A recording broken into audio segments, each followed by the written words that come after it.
The views, information, and opinions expressed during the following program are solely those of the individuals involved and do not necessarily represent the views of Access Communications, its representatives, or its employees.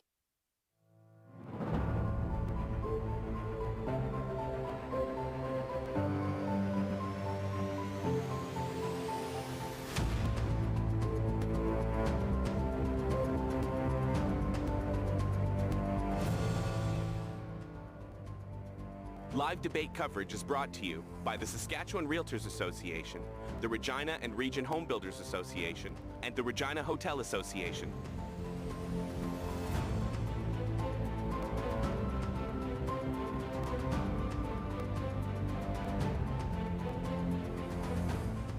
Good evening and welcome to Decision 2024, Our City, Our Vote. My name is Lisa Peters and I will be your moderator for tonight's debate. I want to recognize and acknowledge the location for tonight's debate is situated on Treaty 4 lands. These are the traditional territories of the Cree, Dene, Dakota, Nakota, Lakota, Saulteaux, and the homeland of the Métis Nation. Access Communications is committed to honoring the history, spirituality, and rich culture of Indigenous peoples in this region. This evening is being brought to you by the Saskatchewan Realtors Association, the Regina and Region Home Builders Association, the Regina Hotels Association, AccessNow TV, and the Regina and District Chamber of Commerce. In preparation for this evening's debate, draws were made for opening comments, closing comments, and podium position. I would now like to introduce you to the candidates for this evening's debate. At podium 1, we have Sean Sparvier. At podium 2, Melina Bushenlonga. Podium 3, Chad Bashinsky. Podium 4, Kevin Kardash. Podium 5, Bevan Fox. Podium 6, Rod Williams. Podium 7, Bill Pratt. Podium 8, Lori Brashani. And podium 9, Sandra Masters. All right, well, we'll continue with our opening statements. Each candidate will be given 2 minutes, and we will begin with Melina Bushenlonga. You have 2 minutes. Okay. Go ahead. What is the question? Opening statements. My name is Melina Bushenlonga. This year I became Canadian citizen. I was looking forward for that, so I can be one of the candidates. I moved in Canada 10 years ago. My husband is a local farmer, and moved in Regina 6 years ago, and it's the worst place to be. I have traveled all over my life, and I worked in Bahrain, Middle East. I'm September 11 survivor as a flight attendant previously, and I worked and been in Switzerland as well. And I hope I will bring some kind of good stuff to the city of Regina, so and the residents, of course. And the most important for me, why I'm going for the mayor, is safety, safety, safety, and prosperous life for everyone. Any gender, any culture, everyone who is life or her life is here, having the same opportunity for anyone's dreams. Most of the people they've been as mayors. They have served their own public relations and not the good thing of the good well-being of the Regina people. And I checked the taxes where they're going, and I've seen that a lot of our taxes going to safety, but they're not direct to the Regina residents.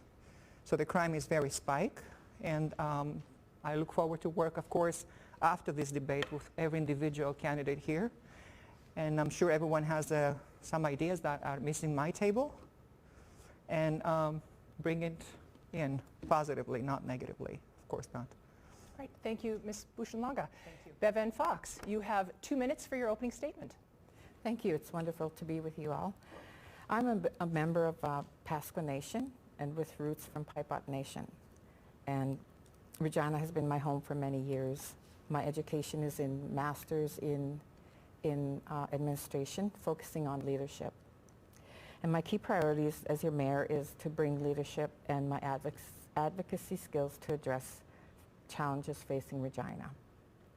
Working closely with Executive Council to create meaningful solutions. And I believe the potential for improvement across our community, especially with ongoing developments, and will strive for a better future for all residents. I have key priorities as Mayor of Regina, is tackling the homelessness and drug crisis, clean water for all, improving food security, honoring Indigenous history and reconciliation and not just symbolic gestures, supporting small business and diversity, youth leadership, having our youth bring their voice to executive in Regina, expanding tourism and revitalizing the economy, and working together for a brighter future for Regina. Thank you, Ms. Fox. All right. Mr. Sparvier, it is your opening statements. You have 2 minutes. I'd like to start saying, hi, Mom. I'm on TV. Anyways, my name is Sean Sparvier. I'm a proud Indian. I'm also a proud member of the Cowsers First Nations. I'm here running for mayor because I've seen a lot of things that I wasn't happy with in the city. I'm also a property owner in the city of Regina, and I'm just not happy with what's going on here. So what I would like to do is take a new approach when it comes to thinking in the city. Of course, being a First Nations member, I want to take a First Nation approach at this and through a First Nation lens. I would like to partnership more with First Nations in order to build bridges and partnerships with them so that way we can grow as a community together. Because since we are on Treaty 4 territory, we have to start thinking that the community is more than just the Regina. It's the people that were here first. It's Treaty 4 people's land. It's the Métis people's land.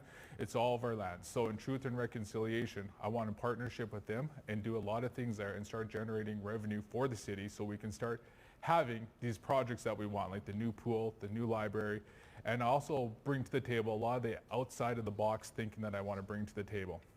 In terms of keeping our taxes low, building, like I said, bridges with the Métis people, the First Nations people, and the people of the land that we're on, and ensuring that we have good health for people to chase, because I believe once we have good health to chase, it'll bring happiness, and along with happiness comes understanding for everybody. And I would just like to say thank you for being here today. All right. Thank you, Mr. Sparvier. To you, Ms. Masters, 2 minutes for opening statements. Thank you. After 4 years of having the honor of being your mayor, my belief in this city and its people is stronger than ever. 4 years ago, I was committed to collaborating with all levels of government, to effecting change, to attracting investment and jobs, and to building a safer community. We have made progress on all key files, and while it may have been messier than I would have liked, I have done or initiated what I said I was going to do. We have invested in police resources so that there are more patrol available across the city and to increase downtown safety. We have, at the same time, we have funded a Regina Street team that is doing community outreach to the vulnerable. We have found and funded shelter spaces, supportive housing, and affordable housing. We have started to integrate planning work on large projects, ensuring we don't dig up roads twice and waste time and money. And we've applied innovation to save $21 million on relining pipes instead of replacing, and in other efficiencies have found $23 million that has allowed us to reinvest these dollars, getting more with the same. We've secured $230 million in infrastructure money from other levels of government to help build our city, whether that be a pool to the creation of supportive housing. We've started construction and/or planning on needed infrastructure like the water network expansion as well as Dewdney Avenue revitalization. We have supported and collaborated with the province on securing new school sites and healthcare facilities. There's a record 5 new schools that have been announced and some are under construction, and the city helps with servicing and land on those. And while we have made progress, there is more to do.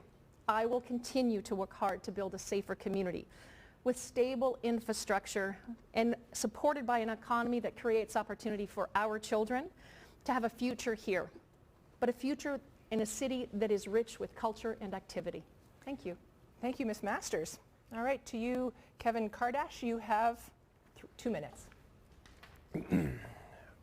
Vote for me, Kevin, for mayor, because I'm a middle-class individual that has seen the struggles in our city firsthand with some experience.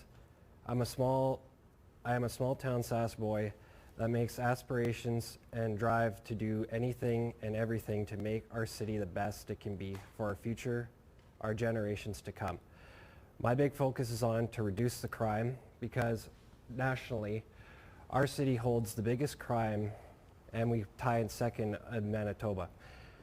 I will want to reduce the crime level in this city, bring after school programs for kids to get them off the streets, not letting them join gangs and cause mischief, reduce the city's debt in a 4-year plan, and to have more culture and diversity in the city and more events, and my biggest boost is tourism. Thank you. Thank you, Mr. Kardash. To you, Chad Bashinsky, you have 2 minutes for opening statements. Thank you, and thank you for hosting this event. This is fantastic that we have an opportunity to show everybody what everybody has to stand for. My name is Chad Bashinsky. I'm married. I have 2 young kids that keep me very busy. I've lived in Regina for nearly 25 years. And I'm running for mayor because I'm extremely frustrated with what I see happening in our city. We have out-of-control property taxes, prolonged construction projects, and a diminished sense of safety and security in our city. We need a cohesive vision for our council and focus on the foundations of our city. I bring my experience as an engineer in major capital construction projects, government procurement, project management, strategic planning, capital and operational budgeting, all things that are required to know how to run a city. I'm also experienced in leading diverse teams that looks after critical infrastructure in our province. I'll lead Regina in a way that keeps safety and affordability a part of every decision that we make, and by doing so, we can make Regina better for everybody. Thank you. Thank you, Mr. Bashinsky. To you, Mr. Williams, you have 2 minutes for opening statements. Good evening. My name's Rod Williams. I'm running to be your new mayor. I do this with great excitement and appreciation. I have worked the last 35 years at IPSCO Evraz.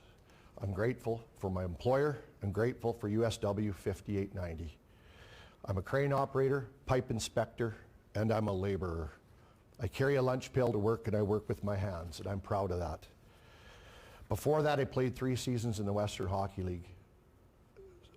Parts of a season with Regina, our beloved Regina Pats, and with the Medicine Tigers, I won a Memorial Cup champion. My life experience, my work ethic, and my values have helped lead me to my campaign platform. It's priorities first, affordability, and living within our means. I will work for safer streets and communities, no more reckless spending where they turn and offset the cost of the mill rate or property tax. It's 10 consecutive years, and that is proof that past practice has failed our city and Regina's taxpayers. 2024 alone, the increase was 5.29%. That is unacceptable in my view. Perhaps more concerning, it's unsustainable. I will work to change the culture of reckless spending and excuse for new taxes. That practice ends now. I was noted the council-approved aquatic center or pool. The question here tonight in 2023 is $161 million, and it ballooned to $245 million this August. That, my friends, was when all council and Mayor Master should have took the off-ramp regarding the pool. Instead, minus 2 councillors, one being Councillor Briciani, the rest doubled down with $84 million increase. That's unacceptable. And that's why I'm no to raising the debt ceiling. Thank you, Mr. Williams. All right, we will move on to Lori Briciani. You have 2 minutes for opening statements. Thank you very much. Hi, everyone. I have lived in this great city for 45 years, and I love this city more than anything. I'm honored to be the councillor for Ward 4 for the past 8 years. Regina can be one of the best cities, but the last 4 years haven't shown that. But we can change that. Overpromising, overspending, and confusing priorities has left the people of Regina truly frustrated. Our reputation has been damaged with embarrassment on the international stage. Many of you have told me you're concerned with crime, high taxes, basic services that are worse than ever. Mega projects are out of control. A pool started at $160 million, grew to $272 million. and no shovels are in the ground yet. On top of that, the projected annual losses is $7.2 million a year. This long-term debt is unsustainable and can only be repaid through property taxes. That is why I'm running for mayor. We need a plan, Regina. There have been too many promises, too many priorities, and an inability to bring people together to get things done. But there is a solution. We need to refocus. Strong, focused leadership in the mayor's office is why I'm running. I'll provide that leadership we've lacked for the last 4 years. I'll replace the current unfocused approach with a clear plan to improve basic services, affordability, and accountability to get things done.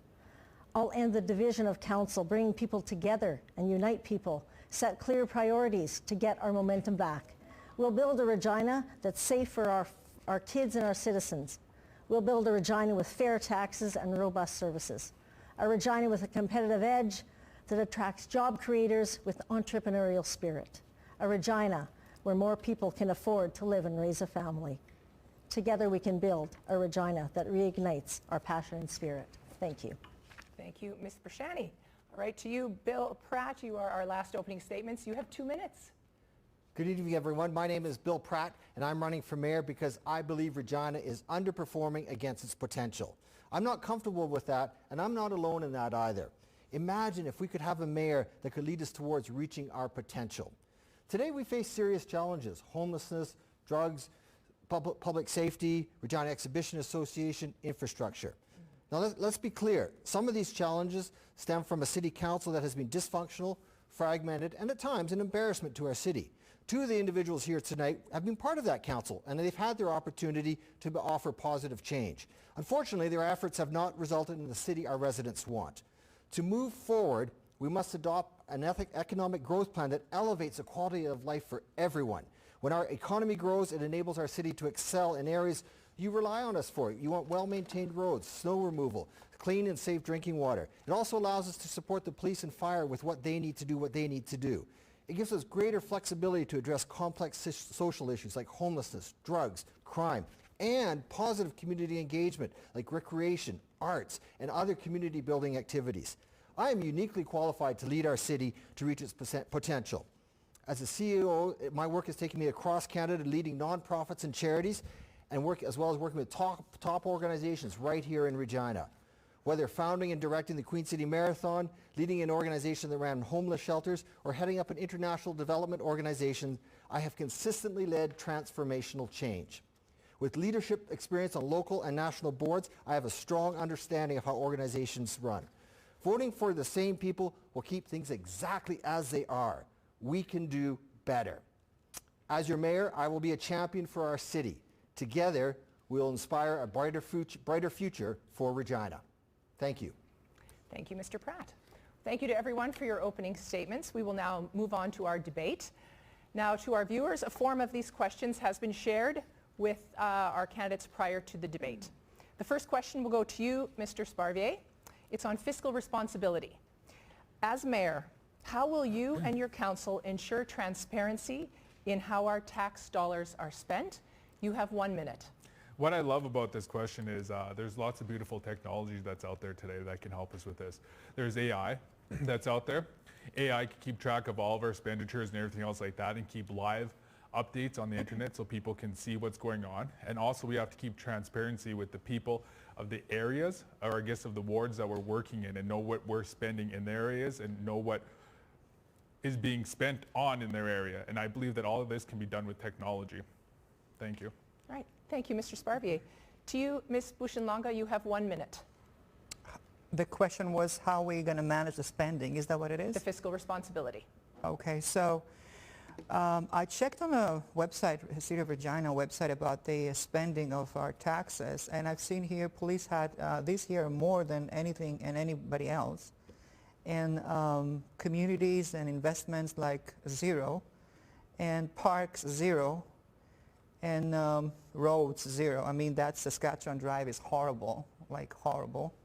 And I will check that the taxes are really spent to the right decisions and the right projects for the better life for the residents.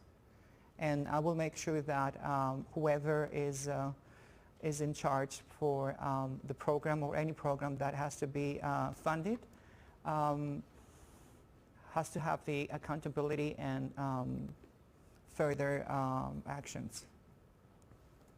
All right. Thank you, Ms. Bushalonga. Mr. Bashinsky, 1 minute. It is your turn. Okay. So first off, we need clear and comprehensive budget documents.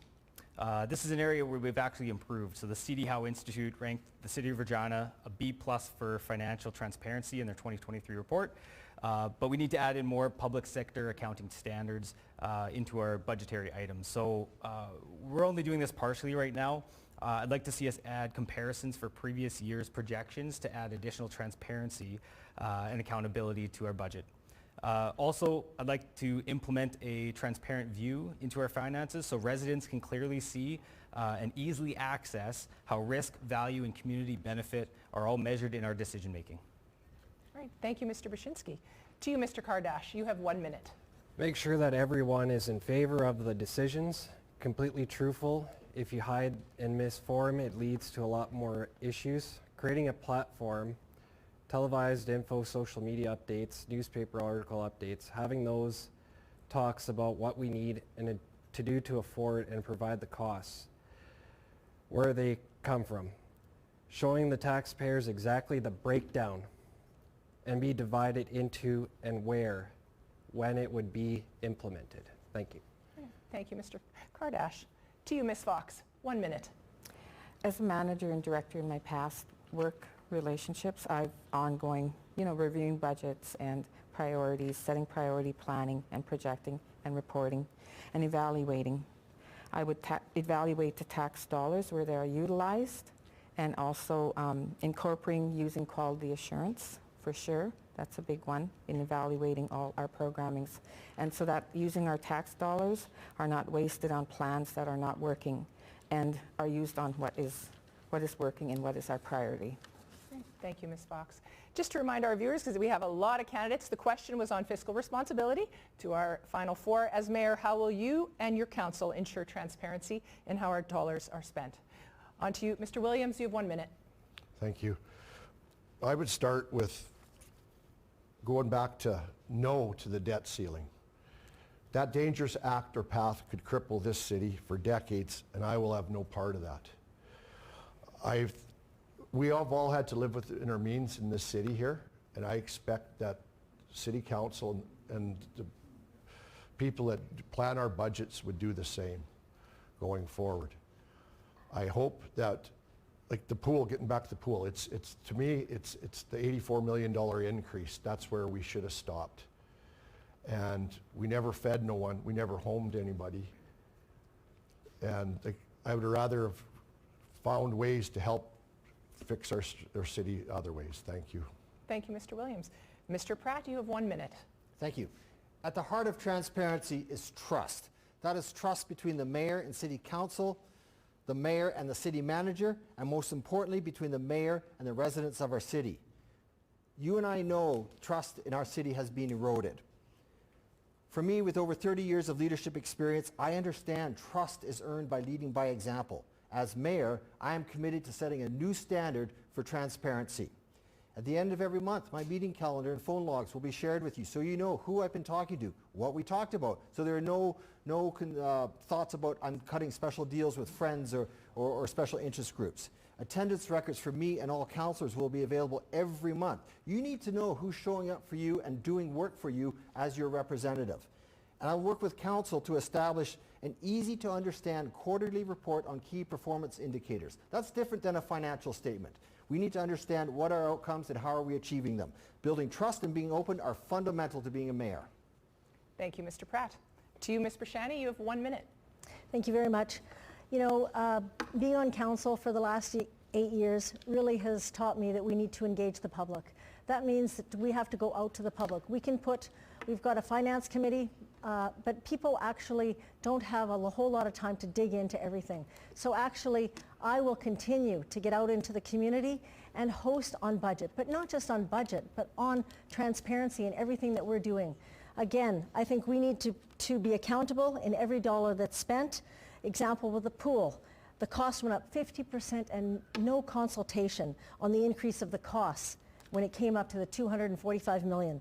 As your mayor, I will ensure that our financial decisions reflect Regina priorities. Together, we can build a financially stable and prosperous future for our city for today and tomorrow. Thank you, Ms. Brashani. And to you, Ms. Masters. Thank you. 1 minute. As mayor, what I've done so far, some of the things is initiated the hiring of an internal auditor as committed to because we were without one at the city for 22 years. I initiated the formation of a very strong audit and finance committee that resident members partake in. And I've pushed for the production of quarterly financial statements to hold administration accountable to budgets and to allow council to have proper oversight. If re-elected, we're going to continue building upon this work, improving both reporting and readability. We are going to put financial information on the city website in a format that is easy to access and understand, and establish and publish on the city website key performance indicators so that for capital and operational updates. So what does that mean to the taxpayers? That means you'll be able to go to the city website, you're going to see what we committed to doing, what we did, and hold us accountable to that performance. Thank you, Ms. Masters. All right, we will move on to our second question. We're going to talk about your first 100 days. The question is, after taking office, what will your first 100 days look like? This first question will go to you, Ms. Boschenlonga. You have 1 minute. The first 100 days, I'm going to clean up the mess that somebody else left behind. That's the first 100 days I'm going to do. My door will be open always to everyone that brings in ideas here, all of the candidates, all right? And I will make sure that redirect and make sure the people who are working in the government body, they don't own the job. They're there to help the citizens of Regina. Me, myself, I choose as a Greek immigrant to open the first Greek school, chef, on the other side of the aisle, which is like a Washington Park. I have invested all my life savings for that building. I have applied for the initiatives that the city of Regina is supposed to give me back, and I didn't got $1 so far. No, no, no.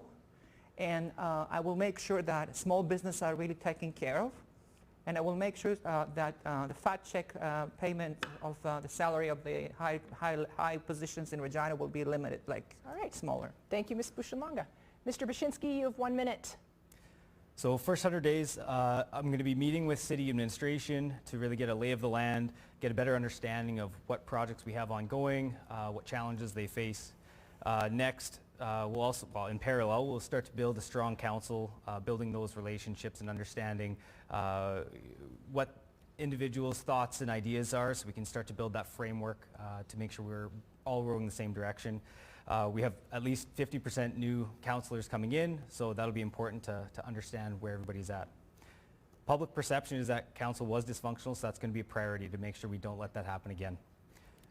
I'm going to meet with stakeholders with the city, out in our business community and community organizations, build those relationships. I've had a number of those conversations already, and I'm excited to continue those. And I recognize there's a learning curve, and I'm excited for the challenge of that. Thank you. Thank you, Mr. Baczynski. To you, Mr. Kardash, you have 1 minute. Well, my first 100 days, meeting with the new council, what it would be, the first meeting to ensure communication is what the first 100 days will look like. Create a plan.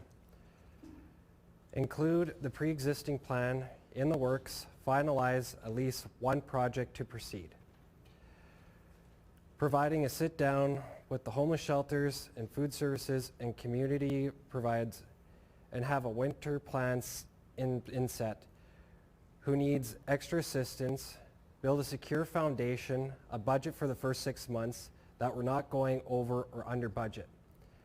Managing the money in a way in our best outcomes, and to work with all community leaders and organizations.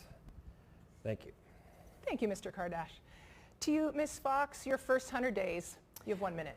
The first would be introductions and welcome and meeting with the new executive council.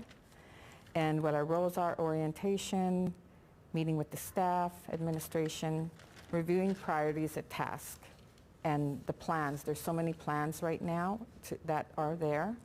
Reviewing the plans, and the groups start working immediately, because right now, you know, priority.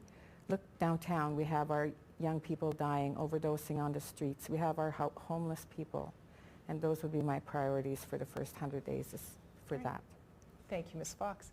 And to you, Mr. Williams, 1 minute. My first 100 days as your mayor, I'll build bridges, reach out to business leaders. I'll reach out to the Regina Police Association and find out what they need to do their job properly and how to make the city safer. I'll talk to the city how we fix our infrastructure and make that a priority first. I'll work with Regina Chamber of Commerce to revitalize our downtown. I want to change the culture of negativity in our downtown. Make it friendlier, safer, and more accommodating. And I'll do that by talking to restaurants, business owners, and all the people that have stock in downtown's best interests. And thank you. Thank you, Mr. Williams. To you, Mr. Pratt, you have 1 minute. Thank you. Drawing on my experience as a leader who has stepped into organizations who are underperforming against their potential, I know the importance of the first 100 days. They set the tone. It's a journey that lays the groundwork for the positive relationships that will unfold over the next 4 years.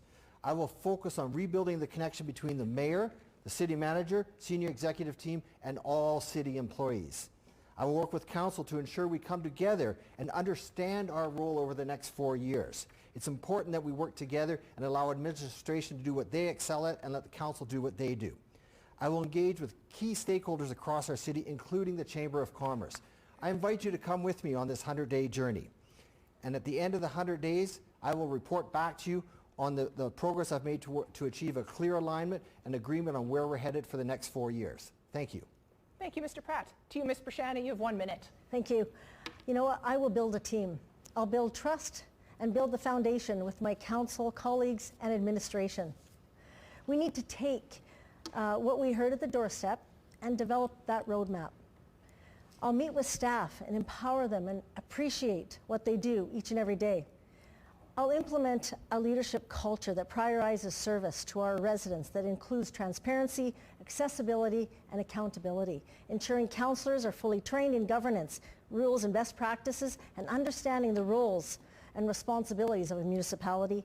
I'll engage community leaders, business owners, provincial and federal governments, and residents to rebuild trust. Collectively, we'll develop a roadmap to move us forward, reflecting what we heard from the taxpayers, to move us forward for the next 4 years. Thank you, Ms. Brashani. To you, Ms. Masters, 1 minute. Day one, I get right back to work.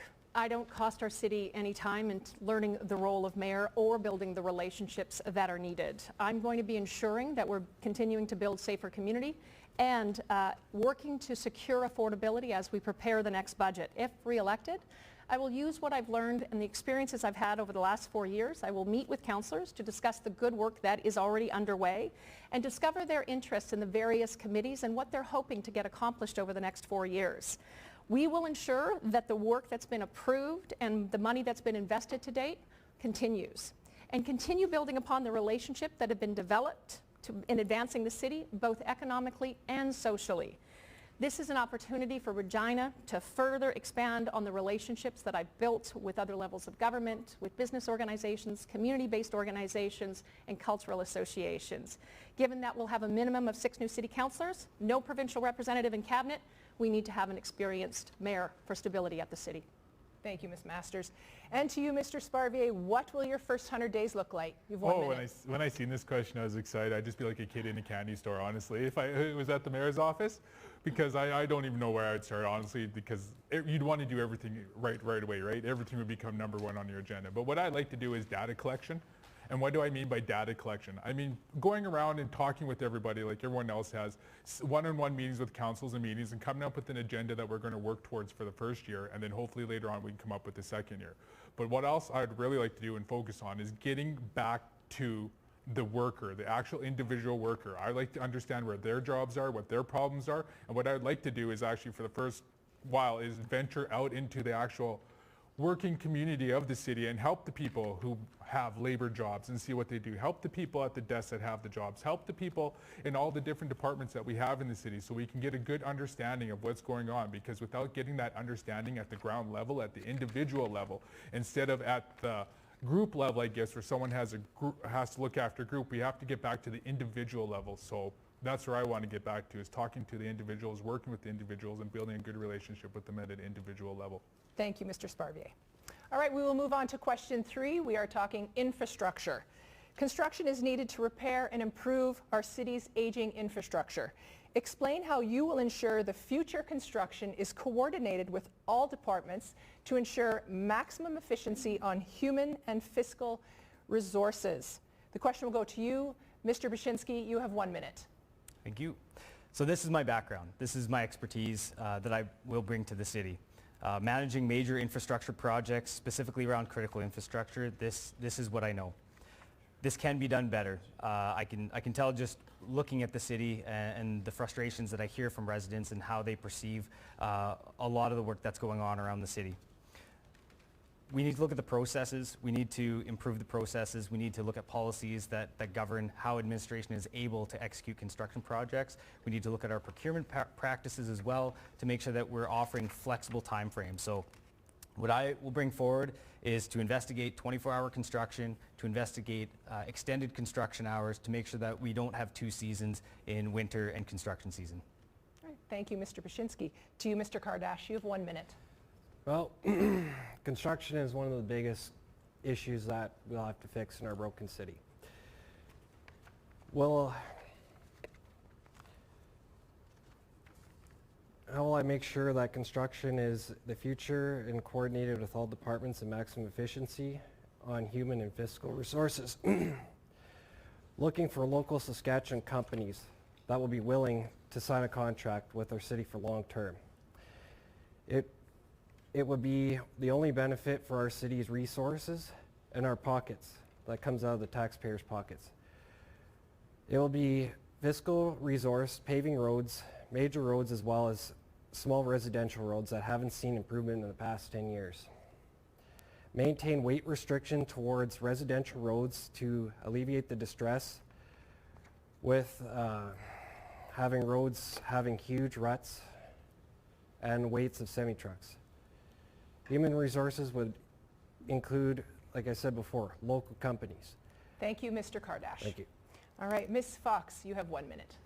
In my talking with groups of people during this campaign that I've been on, that is a big issue right now with infrastructure and improving it. Our streets of Regina, even garbage disposal, the waste of concrete too is a big one. Our weather plays a huge factor in infrastructure of our streets. I would ensure that we find efficiency for all and have experts in our operations so that our fiscal resources that are spent are not spent on the same street or the same ring road area after each winter. The experts will find the quality materials to use for streets and roads, which is a big one that has been come up. Our people of Regina are tired of the long construction delays. It causes hardship on their lives, late for work, school, picking up their children, and daycare and medical appointments. Thank you. Thank you, Ms. Fox. To you, Mr. Williams, you have 1 minute. Thank you. First off, we have great city workers. They are spread thin. I believe it's a priority problem and they need better direction. It's not a worker problem. Water coming up for 3 or 4 weeks in several areas of the town is unacceptable. We have to fix that and fix it now. It is one of our best resources, water, as you know. And I think that's the most imperative thing. We cannot afford to have anybody fall, especially our seniors, break a hip. Our infrastructure is a priority and when I become mayor. Thank you. All right, thank you, Mr. Williams. We're talking infrastructure. Mr. Pratt, you have 1 minute. Thank you. This is not a new issue for city councils. This has been going on for a long time, frustrating residents, and even those who came on the council just before us were unable to resolve. So you got to ask, why are we still talking about this issue? Well, the mayor of Regina must build a positive, transparent relationship with the city administration through the city manager. It's up to the mayor and council to clearly communicate the expectations to administrations. Citizens understand temporary disruptions. What they don't appreciate is when projects are poorly coordinated. With my experience as a board member and a CEO, I'll make it a top priority to establish a strong, transparent working relationship with the city manager. When this relationship is solid, we can then begin to address the issues that are affecting our coordinated traffic issues and reduce the frustration for our citizens. Thank you. Thank you, Mr. Pratt. To you, Ms. Brashani, you have 1 minute. Thank you. As your mayor, I will ensure that the city departments do not work in silos. Instead, working together, including planning, public works, utilities, transportation, and finance, to actually develop a coordinated master plan to minimize disruptions, reduce the costs, and maximize resources efficiency, including utilizing best practices and alternative ways to deliver projects. Example of this was when the city relined the pipes versus replacing, which saved $21 million to the taxpayers. Coordinated efforts should also include our business community and the taxpayers. Thank you very much. Thank you, Ms. Brashani. To you, Ms. Masters, you have 1 minute. Let me start by saying thank you to the residents of Regina for your patience. You have likely experienced that we have invested more in streets, roads, sidewalks, and pathways than ever before. And there's not much pleasant about construction zones other than the finished project, which makes a better city to live and to do business. As mayor, we've begun this integrated work. Over the last 2 years, we have, as I stated earlier, began integrating road work and water work at the same time, ensuring that we're not ripping your streets up twice. We are, we're replacing underground infrastructure in coordination with lead pipe replacement and targeting those pipes that break the most, reducing water wastage.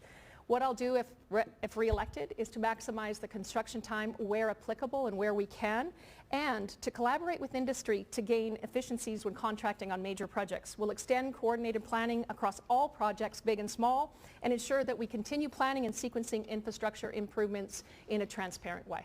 Thank you, Ms. Masters. To you, Mr. Sparvier, we're talking infrastructure. You have 1 minute. Well, all these people had such good answers. They basically took a lot of mine already. So basically what I would do is I'd make sure that we would streamline processes so that way things would be cheaper in the long run. I would also clearly communicate infrastructure plans with the community and with people like that, so therefore we could have public forums and consultation so we keep the people informed with what's going on in their area and things like that. And basically just keeping everybody informed and working with everybody and keeping all the departments informed with what's going on and working with everybody together. Thank you. Thank you, Mr. Sparvier. To you, Ms. Bushenlonga, you have 1 minute. Well, infrastructure is very, very important for everyone's life every day, right? When you want to go to work and, you want to have the quality of asphalt, the basic ones, right? When you go visit your grandma and the road is like bumping around, you can't. I mean, you have an issue. So infrastructure is really, really very important in our city and for the residents, and our taxes obviously will show that we have done really something very good and quality work for the residents. So I will add a little bit more to the infrastructure project. I will add metro, or I will add something that is more convenient for the everyday life of the people, and I will probably make sure that the city manager is fired if he doesn't do the job right. That's it. Great, thank you, Ms. Bushenlonga.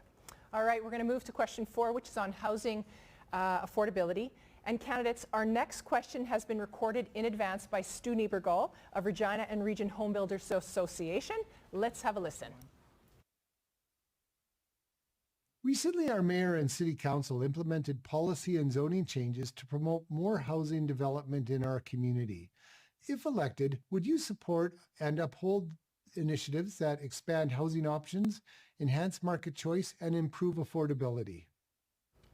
All right, this first question will go to you, Mr. Kardash. You have 1 minute. To continue with the existing project where the Eagles Club, formerly located as the mayor project, providing ways to collaborate with existing organizations to provide the meals and overnight and figure out ways to placements on a permanent basis can alternative and ensure these hard times. Thank you.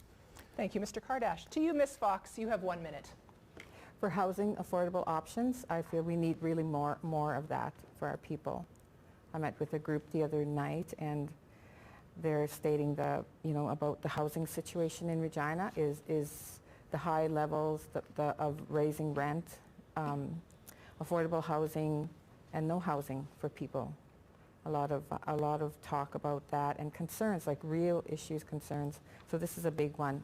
We need to have more of a housing plan, more housing plan in place. Thank you. Thank you, Ms. Fox. To you, Mr. Williams, you have 1 minute. Thank you. Going forward, Regina, I want Regina citizens to make policy, not Ottawa, regarding city bylaws. I wanted our team, our council, our stakeholders, the citizens of this city and taxpayers that make up the policy, okay? However, I would work with the government of the day, whoever that is, but it's imperative that Regina Council, the new council, and whoever the mayor is, make that bylaw, to make those rules. The Douglas Park, the 5-story apartment building, we were gifted $35 million. And it's going through, but some people I talk to aren't happy with the location.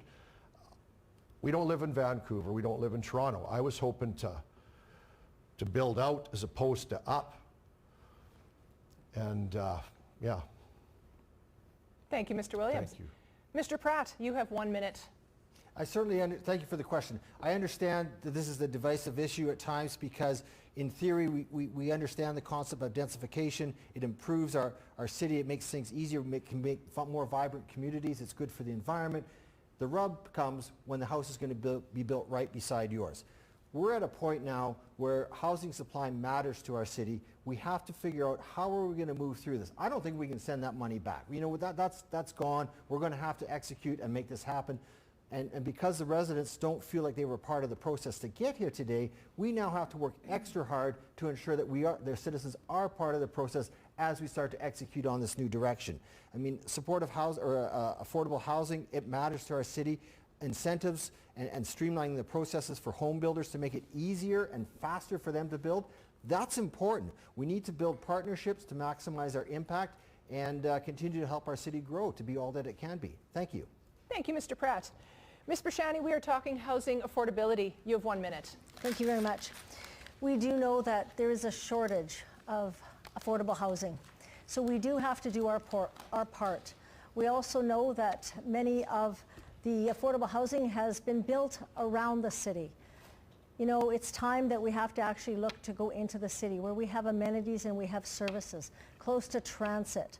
That's very important. But I also do not believe that we should also be changing a whole neighborhood with a bunch of high density. I think it's a balance. But I think every neighborhood, if it's close to a school or a transit, any kind of vacant land that could be a possibility should be considered. Thank you very much. Thank you, Ms. Brashani. Ms. Masters, you have 1 minute. Thank you very much. Over the last number of years, we have gone from a 7% vacancy rate in rental units to a 1% vacancy rate. That kind of pressure on multifamily units is extraordinarily difficult for folks, who are sitting on that line of affordability to take. We know that rents have gone up. We still hold the position of one of the most affordable cities in this country, but we need to get more service land into production. Importantly, what the Housing Accelerator Fund initiatives are intended to do is get an additional 1,100 units into market over the next 3 years. Density near transit is important, especially for new Canadians and young people. Access to jobs is vitally important for our economy. I think what's important is that we don't download 100% of city infrastructure onto new home buyers, and that we need to fill the market with some of that missing middle, the duplexes, the triplexes, some of those row housing and that townhouse, anywhere we can put those in infill. In addition, one of the key initiatives has been making money available to revitalize existing housing stock in vacant properties. This will incredibly help our core neighborhoods of Heritage and North Central. Thank you, Ms. Masters. Thank you. All right, we are on to Mr. Sparvier. We're talking housing affordability. 1 minute. I would like to take an out approach or outside the box thinking when it comes to this question here. The way I look at this is there's a lot of creative ways for housing authority. There's we can have smaller homes in with lots and bigger communities and things like that. But the way I want to think outside the box is with this is we have a huge First Nation population in Regina here. a huge First Nations population. And with every Indian having a right to live on a reserve, and we already know that the reserve can buy individual lots in the city. So maybe the city needs to work with more reserves to give up land to them. So therefore these reserves can have the ability to build houses on reserve land in the city so they can provide housing for the people that live in the city. Because me being an Indian myself, I have a right to live on the reserve. But because we don't have the space or the housing where we live now, if they had it in the city, maybe we could have our rights fulfilled. Thank you. Thank you, Mr. Sparvier. Ms. Bushinlonga, you have 1 minute. I agree with Lori and Sean. There is plenty of land downtown city, and we can just use the land that is existing there. And some of the places are very, like for example, some slum land owners taking advantage of this particular land that could be developed, and we need housing, affordable houses downtown in Regina. 100% I agree with Lori. Let's just applaud it. And so people like myself as a newcomer have access to jobs and have access to all the services of our city. Another definitely, we don't need another farmland being destroyed for expansion. We need the farmland as a farmland. That's what it is. And I agree with Sean as well. We still have the land that owned by the Indian culture. We can cooperate with the culture and build the housing. All right, we will move on to Mr. Bashinsky. Housing affordability, you have 1 minute. I absolutely support in expanding and upholding different housing options. I think we need to look at more creative options for affordable housing for sure. And a big part of that is intensification. I fully support looking at intensification specifically in our downtown area. It helps in a lot of ways. It's a math problem to me. It provides more people using less lengths of roads, less lengths of pipe, and shorter transit commutes. So overall there's an overall benefit, and it actually reduces the tax burden on those folks living in the suburban areas. All right, thank you, Mr. Bashinsky. All right, we have our 5th question. We're going to talk about public safety. What are your plans to improve public safety in our community? This question will go first to Bevan Fox. For public safety, I would meet with groups, individual groups, the Regina Police, and review what's been done. Is there a plan for public safety with City of Regina, and what has been working so far, and what can we do as you know, as a people, as all the residents in Regina? And there's many groups that are concerned about public safety. And that's what I would do first, is meet with them. Thank you, Ms. Fox. We will move to you, Mr. Williams. You have 1 minute. Thank you. Public safety, well, this city is good. And earlier tonight about this is the worst place to be, the comment you said, I have to disagree. I'm here because I like the city. And a lot of people have invested their time and energy in it to make it better, and I'm here to build on that, okay? One thing, we got caught up in maybe stuff worrying about plastic straws and paper bags, but we should have been worried about fentanyl coming into our city. We have human trafficking issues. The gangs, well, I'm not up to date with that, but if the stakeholders, the police, the people on the ground, I would like to talk to them and see what's best needed. And that's where I plan on, I would build bridges for them and start with, like I said, go back to downtown. It needs to be more popular, more talked about in a good way. Like, I'm tired of the negativity. Thank you, Mr. Williams. Thank you. To you, Mr. Pratt, we are talking public safety. 1 minute. Thank you. Public safety is a major concern for many citizens and businesses. No one wants to be unsafe, and no one should be. There is no single solution. It will take multiple approaches within a larger strategy, and it's more than just enforcing the law. We need to examine the spectrum of public safety from root causes to addressing issues of addiction and mental health. With my extensive experience engaging diverse stakeholders, community members, government, unions, businesses, faith groups, nonprofits, I am dedicated to bringing our community together to find solutions. This means uniting those with innovative ideas, the skills needed to contribute, the financial resources to drive solutions, those with lived experience to ensure practical, compassionate approaches to solve this issue that matters so much to the people of our city. Thank you. Thank you, Mr. Pratt. Ms. Brashani, you have 1 minute. Thank you very much. Everyone deserves to live in a safe city. As your next mayor and currently the chair of the Board of Police, I understand how important safety is. And the Regina Police Service has greatly improved its capacity to vulnerable people in crisis. Proactive solutions like the alternative response officers, the program to increase the presence of public safety officers downtown is going to be a game changer. It's a compassionate policing service. And Regina Police are going to be working closely with community associations in all neighborhoods on how to be more proactive on crime reduction. And I will continue to advocate for provincial and federal funding to help cover the costs of the public safety initiatives that are not crime related, reducing the financial burden on local taxpayers. Thank you. Thank you, Ms. Brashani. To you, Ms. Masters, you have 1 minute.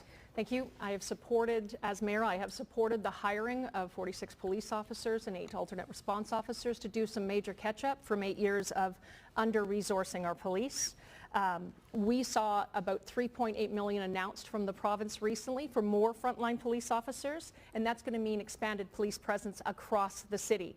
I think we've advocated for expansion to the police and crisis team, the PAC team, having more coverage where we have social workers out with police to deal with crisis in mental health.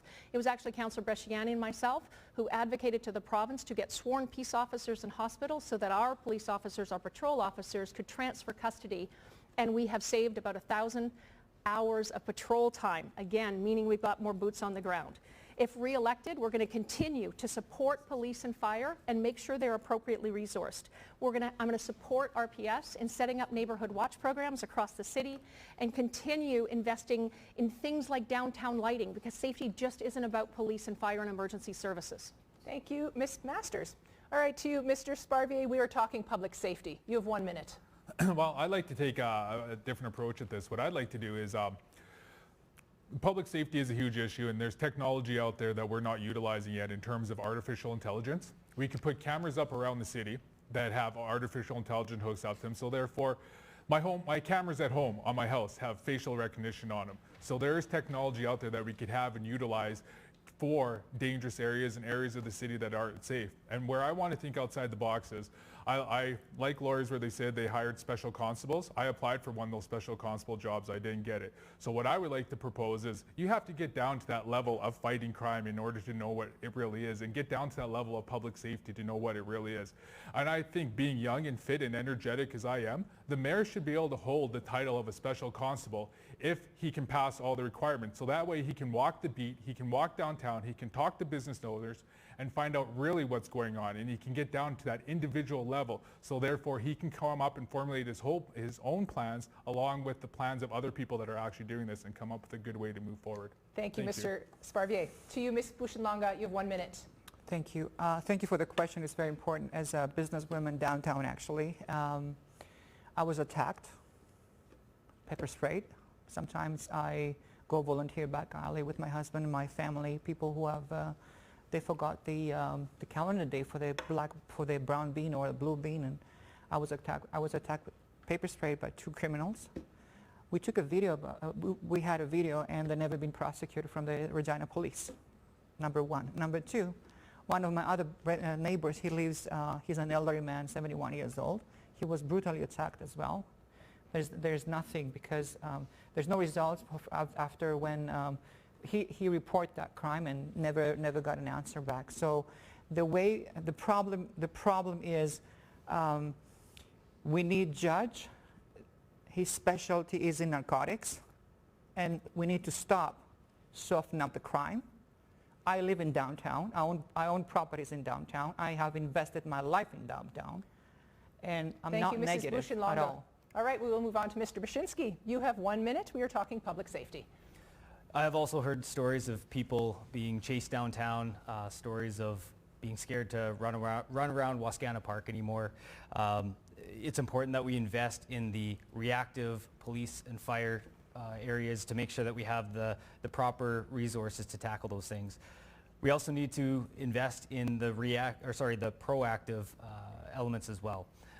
We need to work with community partners. We need to work with people and services that help people with mental illnesses and addictions. We need to make sure we're pairing that with our police services, because we can't expand our police scope. They need to be focused on their expertise, and we need to help pair that. And working with our provincial partners, we need to do a better job of helping address some of those issues. And also finding ways to meet people where they are. I've heard a lot of criticism around the access to services and how easy that is. We need to make it easier for people to access the services they need. Thank you, Mr. Bashinsky. And to you, Mr. Kardash, Public Safety. You have 1 minute. Having those special officers already in place help the safety downtown, other high crime areas, deflect those crimes from escalating, providing the support, critical moments of their lives, crime rate and decreased, and have more available organizations. Could partner up with those making temporary homes who live in the streets from our Saskatchewan winter months, implement a pod system and body cameras that has been proven to help police and other departments to provide the quickest response in situation or crisis.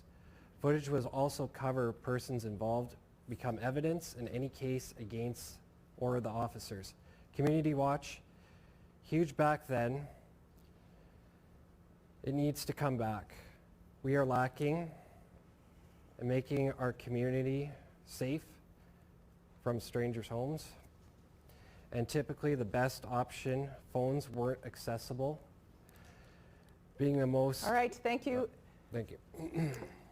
All right, we are now going to move on to our candidate-to-candidate questions. So each candidate will be given 20 seconds to ask a question to whomever they choose, and they must direct it to a candidate. The candidate will then, that has been asked the question, will have 40 seconds to respond. The first candidate's question will go to Mr. Williams. You have 20 seconds to ask your question to a candidate. I guess, Mayor Masters, I have to ask the question about at Evraz, we do good work. We're a great workforce. We've IPSCO Evraz has paid tons of taxes for Please ask your question. 60 plus years. And the question I have, you weren't slighting us when you mentioned when we were laid off that we should go find a job at the canola plant. I never did hear it, but I've heard it from some of my friends. Mr. Williams, please ask your question. No, my question is, it's not that easy when people get laid off, you lose your job, your income. It's not that easy. We're professionals too. And the question is, will you be working with the steelworkers and Evraz, regardless of the name, to help generate a workforce here? When Mayor Fugere was mayor, they let Thank you, Mr. Trans-Canada Williams. East... We will let Ms. Masters answer that question. Thank you. Thanks. Thanks for the question. I did actually end up speaking to the union members out there in terms of just how brutal it is to be laid off. I think that's why we want to get more industrial land serviced and available into market. We know that we need to attract investment here and jobs, and it doesn't matter where they go, not a slight at all. Right. I want folks to be able to get mortgage-paying jobs here where their kids can have access to great amenities and really want to stay here, and they can have jobs then in the future. Right. Thank you, Ms. Masters. All right, the second question goes to you, Mr. Pratt. You have 20 seconds to ask your question. Thank you. My question is for Laurie. Laurie, you've been on council for 8 years, with the last 4 years under Mayor Masters. Many have described it as chaotic, ineffective, and embarrassing at times. We never saw you emerge as a leader, and if you tried, clearly you failed to unite council. Given your track record, how do you reconcile your past with your current promises of collaboration and authentic leadership? Thank you for the question. You know what? I did not want to add any more embarrassing moments. I was not into calling people out publicly. To me, that is unprofessional.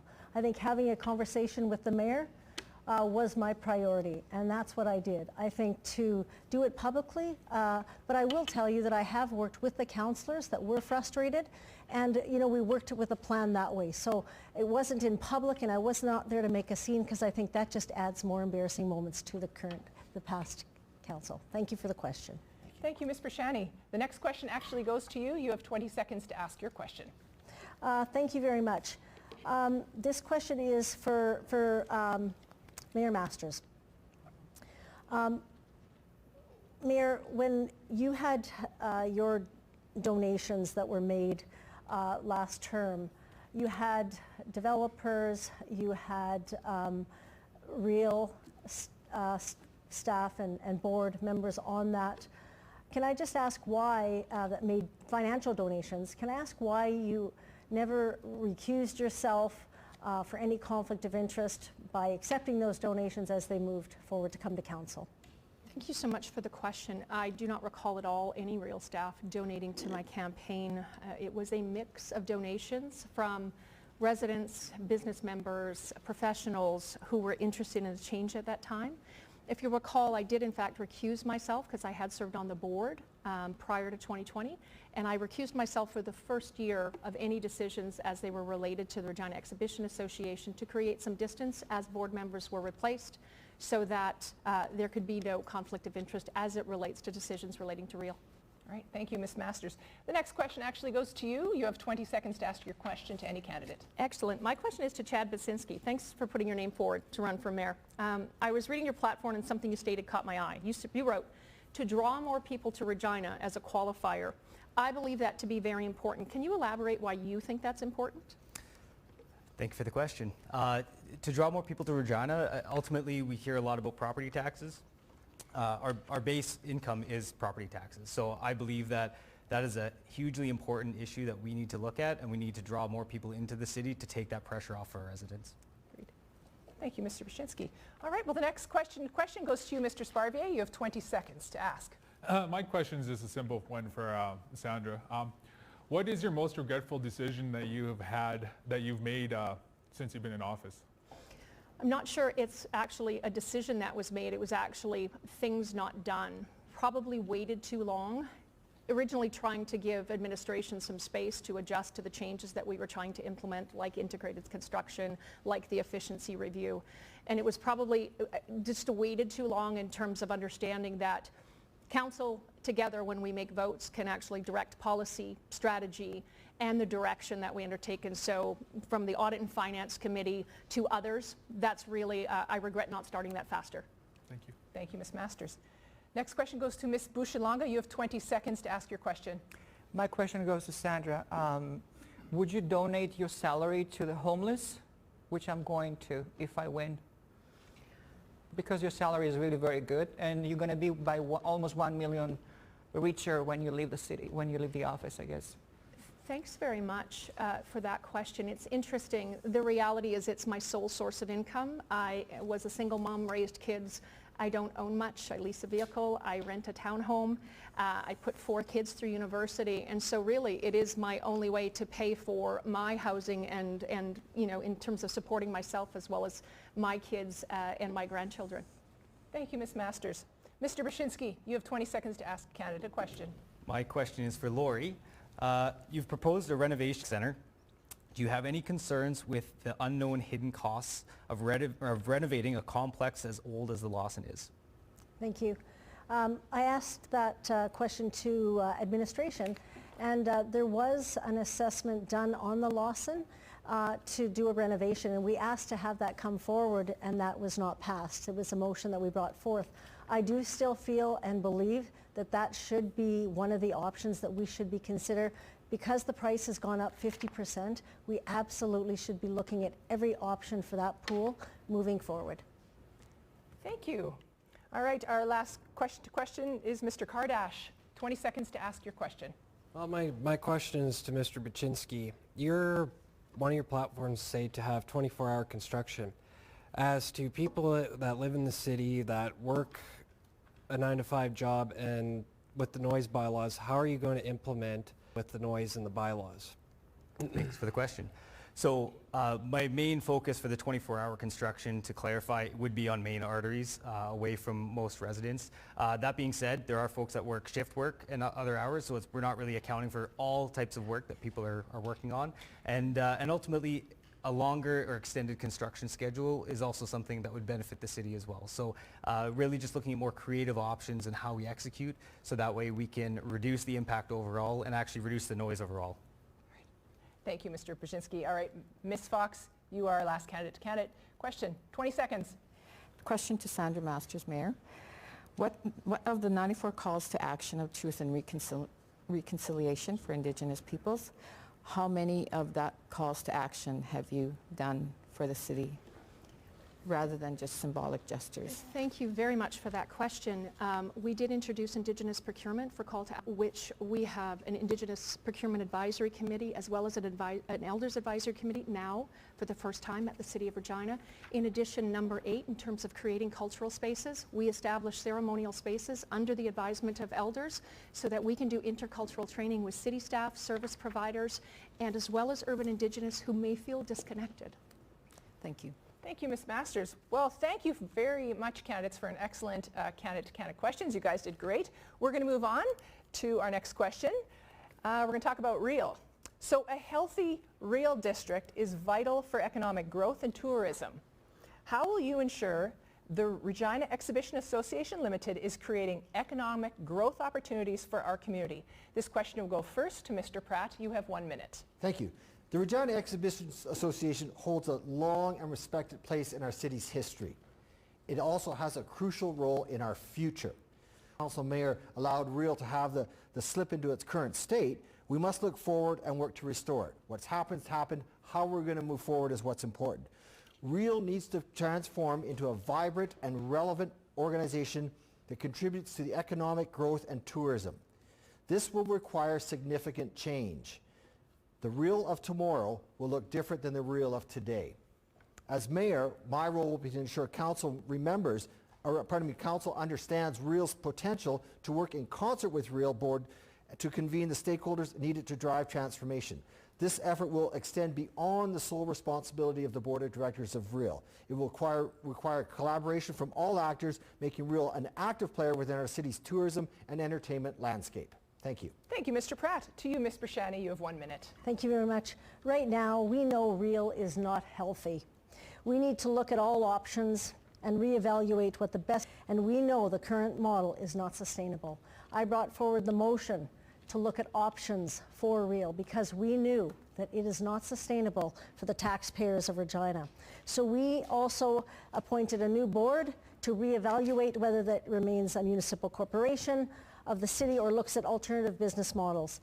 As your mayor, I will direct the Real Board to come forward with a sustainable business plan that we can take to the public while Real plays a critical role in our local economy. Thank you, Ms. Brashani. To you, Ms. Masters, you have 1 minute. Thank you.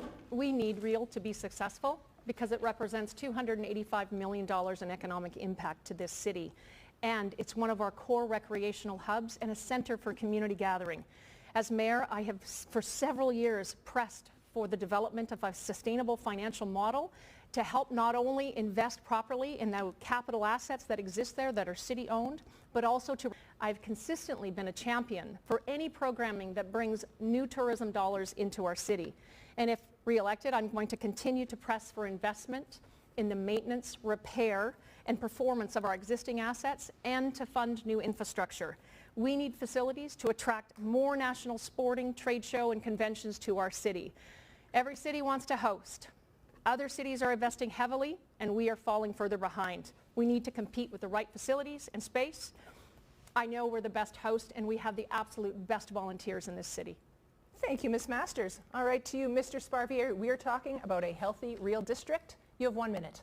What I'd like to do first of all is, because we're on Treaty 4 land and since Real is such a big part of our city, I think we need to put a big teepee on there for land acknowledgement, just so people can start feeling more of a connection to that area from the people that live here.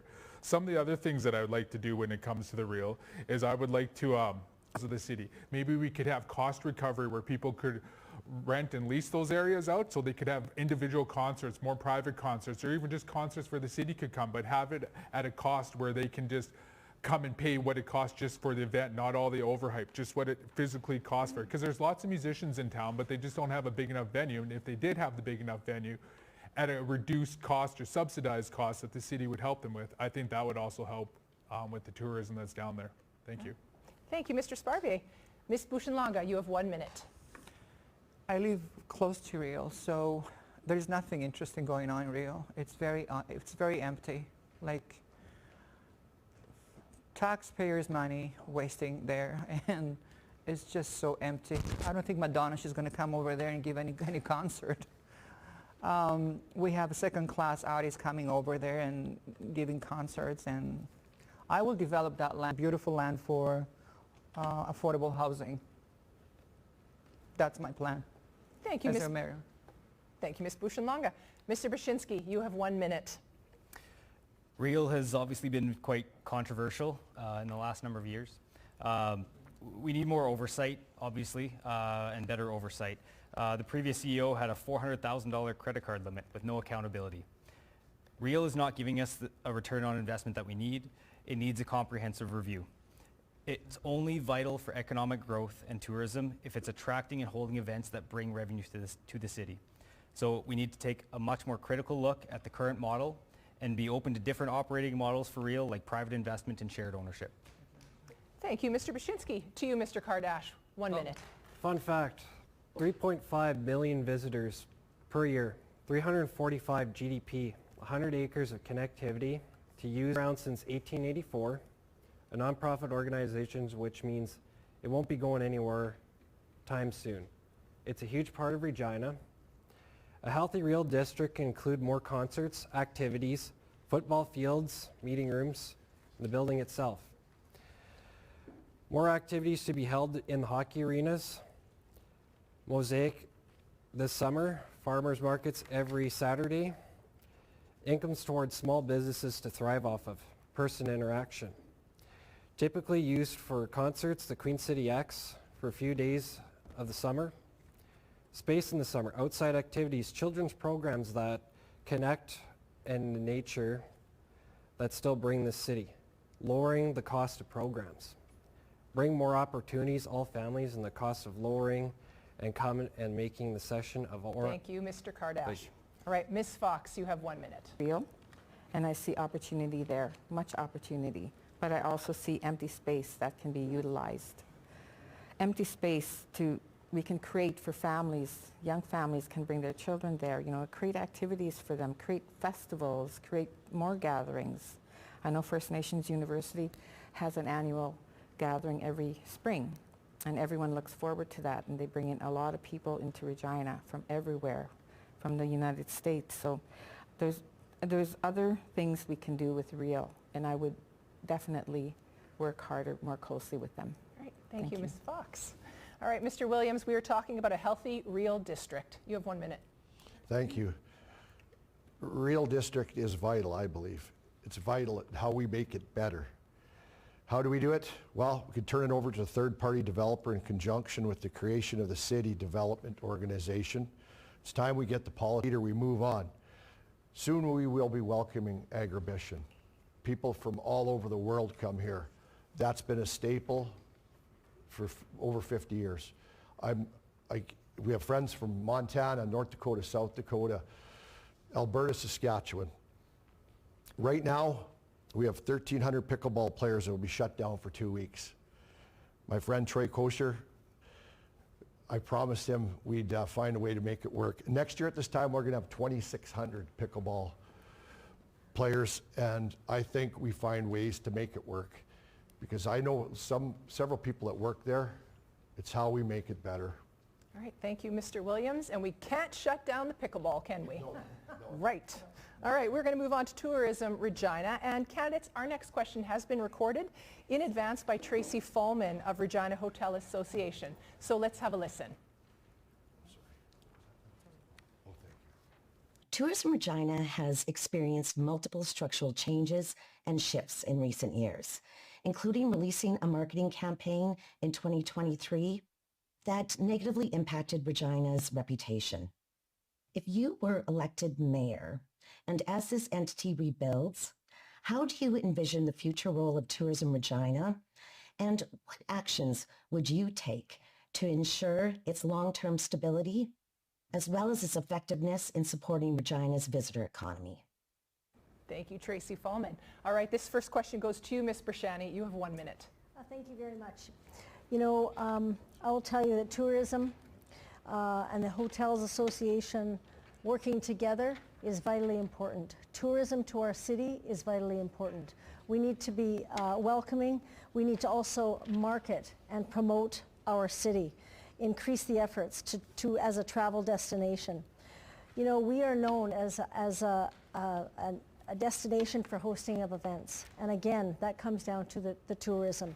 It was an embarrassing moment. We do have to move forward from the slogans, but I will tell you that the Tourism Regina, connecting with the hotels and building relationships within our city, we can move it forward. That is a key space for our city to work together with all. All right, thank you, Ms. Brashani. And to you, Ms. Masters, you have 1 minute. Thank you very much. I think this has created an opportunity to stabilize tourism, to rebuild and rebrand, but in a way that's really collaborative. I will say from a tourism perspective that the Regina Hotels Association has been the major lead of all bids mostly that happen in the city of Regina. They invest money in our civic infrastructures like ball diamonds and docks at PCC. And so utilizing them and other tourism entities to collaboratively build that brand that's cohesive and talks about the strengths of Regina. And we have to look at the funding. We know we underfund tourism as it relates to putting money forward to help and assist in attracting those bids. And it doesn't matter if it's a concert or a trade show or any major event. All of that adds dollars into our economy, and it's good for Regina. Thank you, Ms. Masters. All right, Mr. Sparvier, you have 1 minute. We are talking Tourism Regina. The way I like to approach this question is I think we should get in partnership with more First Nations and build in partnership more First Nation structures and events that are in the city, because we're surrounded by First Nations all around the city on all the lands where there's many reserves. I know I'm from Calza 73, so there's 72 below me. So if we just made the city more inviting to the First Nations people and provided more partnerships with them and buildings that they would come to, because First Nations people like to support First Nation projects and partnerships. So if we got the city and the tourism and the hotels made deals like come and check this event, cheaper rates at the hotel and things like that in order to grab those people off the reserve so they can come here and spend their money at our economy and have a good time while they're doing it. Thank you. All right, thank you, Mr. Sparvier. We're moving on to Ms. Boshenlanga. You have 1 minute. My name is Bushalonga. Bushalonga. I apologize. Thank you. You're welcome. Tourism in Regina.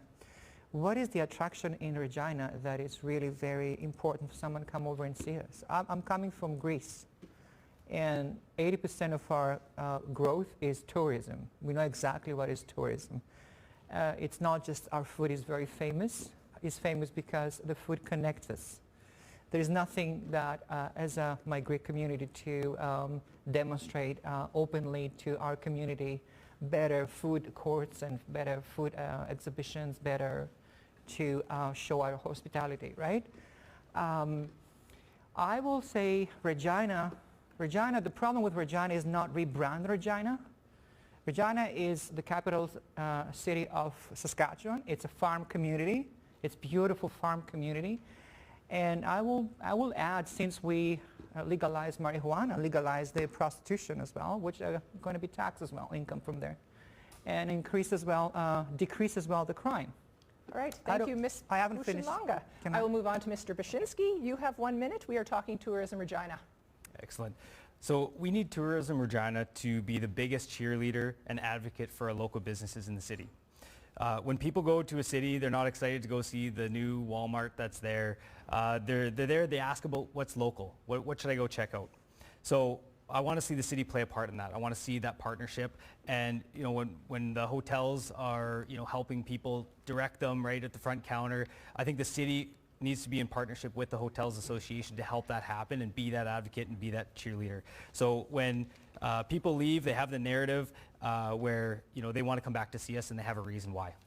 Thank you, Mr. Bashinsky. To you, Mr. Kardash, we are talking Tourism Regina. 1 minute. You know, with tourism has been neglected in the last 10 years. What I think, I would love to revamp the tourism. I would love, as mayor, to oversee the tourism and bring in more concerts, more events, fill up our hotels, give a good rate, and it'll attract the people. And I think because tourism, you work with local businesses, they go and shop in our malls, restaurants, like how we have our Grey Cup Festival every 4 years, and that floods in people from all over. And I think that's what we need again, is vibrant tourism, because that's what brings that tourism dollars brings revenue, and revenue goes to fix other projects such as infrastructure, our highways, and everything else that we need. Thank you. Thank you, Mr. Kardash. To you, Ms. Fox, you have 1 minute. I really love to hear when our hotels are filled and there's no rooms yet, you know, when events are going on. And I know we had an embarrassment in the past, but moving forward, we need to do that rebranding and rebuilding with Tourism Regina. And that's one of my key priorities too, is expanding tourism and revitalizing this economy. Regina has this potential to be this vibrant hub for tourism, and I will work to develop this sector, bringing more visitors and economic growth to our city. Thank you, Ms. Fox. To you, Mr. Williams, 1 minute. Tourism Regina, the viability going forward it's imperative. I'm proud to live here. It's time we talk highly about our city. Going forward, I plan on being one of them spokesperson, regardless of the outcome of this race. We have the Pats, we have the Saskatchewan Rough Riders. We have Regina's a successful melting pot. We just had another successful Indian night on October 5th, I believe was the date. We have some of the best restaurants in the world. We have good hotels. I think we've got to find ways to get the tournaments here for the kids and the parents. And I think it's time, all of us going forward tonight, find a way to just praise our city and invite people to show them. And everybody's got a part in that, to step up and say, how can we make this better? Thank you. Thank you, Mr. Williams. Mr. Pratt, you have 1 minute. Thank you. Tourism is vital to our city in terms of putting a positive spotlight on us, as well as influencing our future growth, because people get a chance to come here and say, you know what, after being here, I'd like to come back and live here. There's a few things I would like to do as mayor, because my job as mayor is to bring together the stakeholders in our community that have the expertise and the experience and the most vested interest in having tourism succeed. So drawing upon my experience of working with multiple groups throughout my career, I would use that same skill to bring people together. So we look at things like, you know, our local and regional tourism. You know, what are we doing for tourism for surrounding areas around Regina, around Saskatchewan? What about our friends and family? How are we engaging our citizens to encourage them to invite their friends and family to come here? And of course, with destination marketing for events. You know, and in terms of when we look to the future, I would hope that whatever iteration our tourism community takes, we look at the kind of events that would be, for Regina, that would drive economic impact, that put a positive spotlight on Regina, that would reflect the preferences of our residents, and they would align with our city's expertise and best talents. Thank you. Thank you, Mr. Pratt. All right, well, we have a question that has been submitted by mayoral candidate Bob Pierce, who did not make it here tonight. This is verbatim what he has asked me to say. Since health is the #1 priority and the pineal gland is the healing center of our body, chlorine and fluoride disrupt the function of this gland. What will you do? This first question will go to you, Ms. Masters. You have 1 minute. Thank you. First off, I just want to make clear that the City of Regina's drinking water is very safe, tested often. We are undergoing Buffalo Pound water treatment plant renewals, and we're bringing it through, and we do all of the testing to ensure that your drinking water is safe. As it relates to fluoride, we did pass this last term the inclusion of fluoride once the treatment plant is up and running. And I think I'll just share that we received a letter from dozens of doctors and dentists signed by them, and a note from Canada Public Health saying that fluoride in the water is the single biggest, one of the top 100 public health initiatives in the last century. So I'm proud of that. Thank you, Ms. Masters. To you, Mr. Sparvier. I take a little different approach to this question about the pineal gland and things like that. being a person who's a little bit spiritual and believes in the Creator and all that type of stuff, I don't think it has big of effect as what he's saying it does in his question. What I would do is if someone really has a problem with the fluoride and the chlorine that's in the water, because it has to be there, it's all public safety mandated, go get a filter, go get a Brita filter. Put it on your taps, get reverse osmosis if you're worried about it, because I can personally tell you, I swim in the pool, I drink the city water, and I'm fine, and I'm okay. So I just like to say that. Thank you. All right. Thank you, Mr. Sparvey. To you, Ms. Bushinlanga. My grandpa, he was very into health, and what he said is right. You just take carbon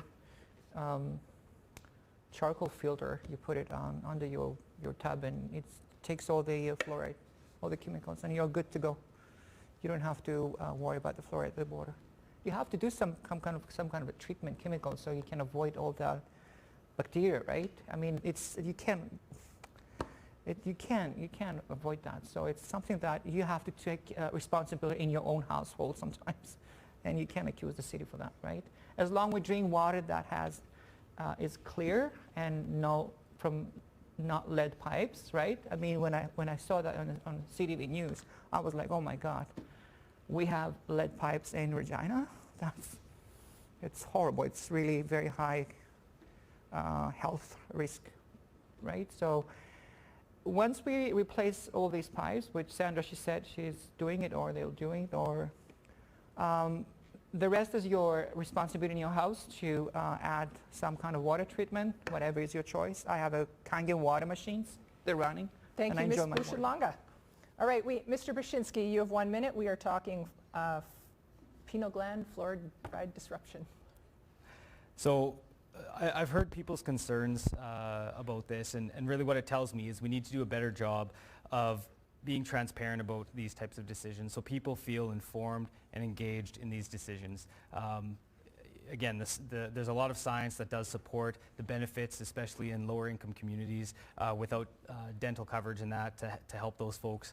But if people are feeling this way, I think we need to do a better job in communicating that to the residents. Thank you, Mr. Brzezinski. To you, Mr. Kardash.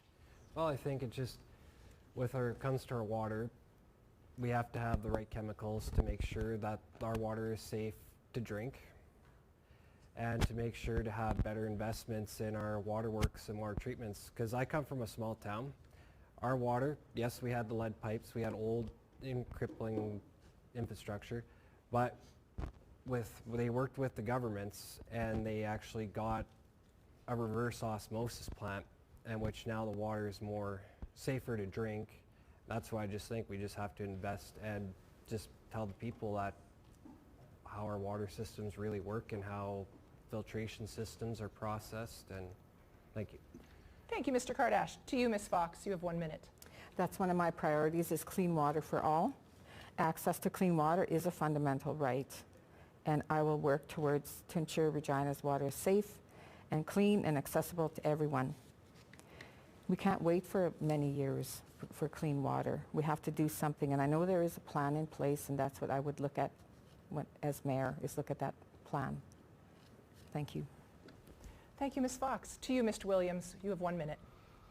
Well, I met Dancing Bob on October 9th, the day my papers went in. He's a very interesting man. He's very passionate. I can't say I'm an expert on fluoride or chlorine. I'm glad we've had it in the water for over the years, but I do know several people that have brushed their teeth with baking soda now. There's other options, I guess. I drink bottled water. I drink the city water. I like them both.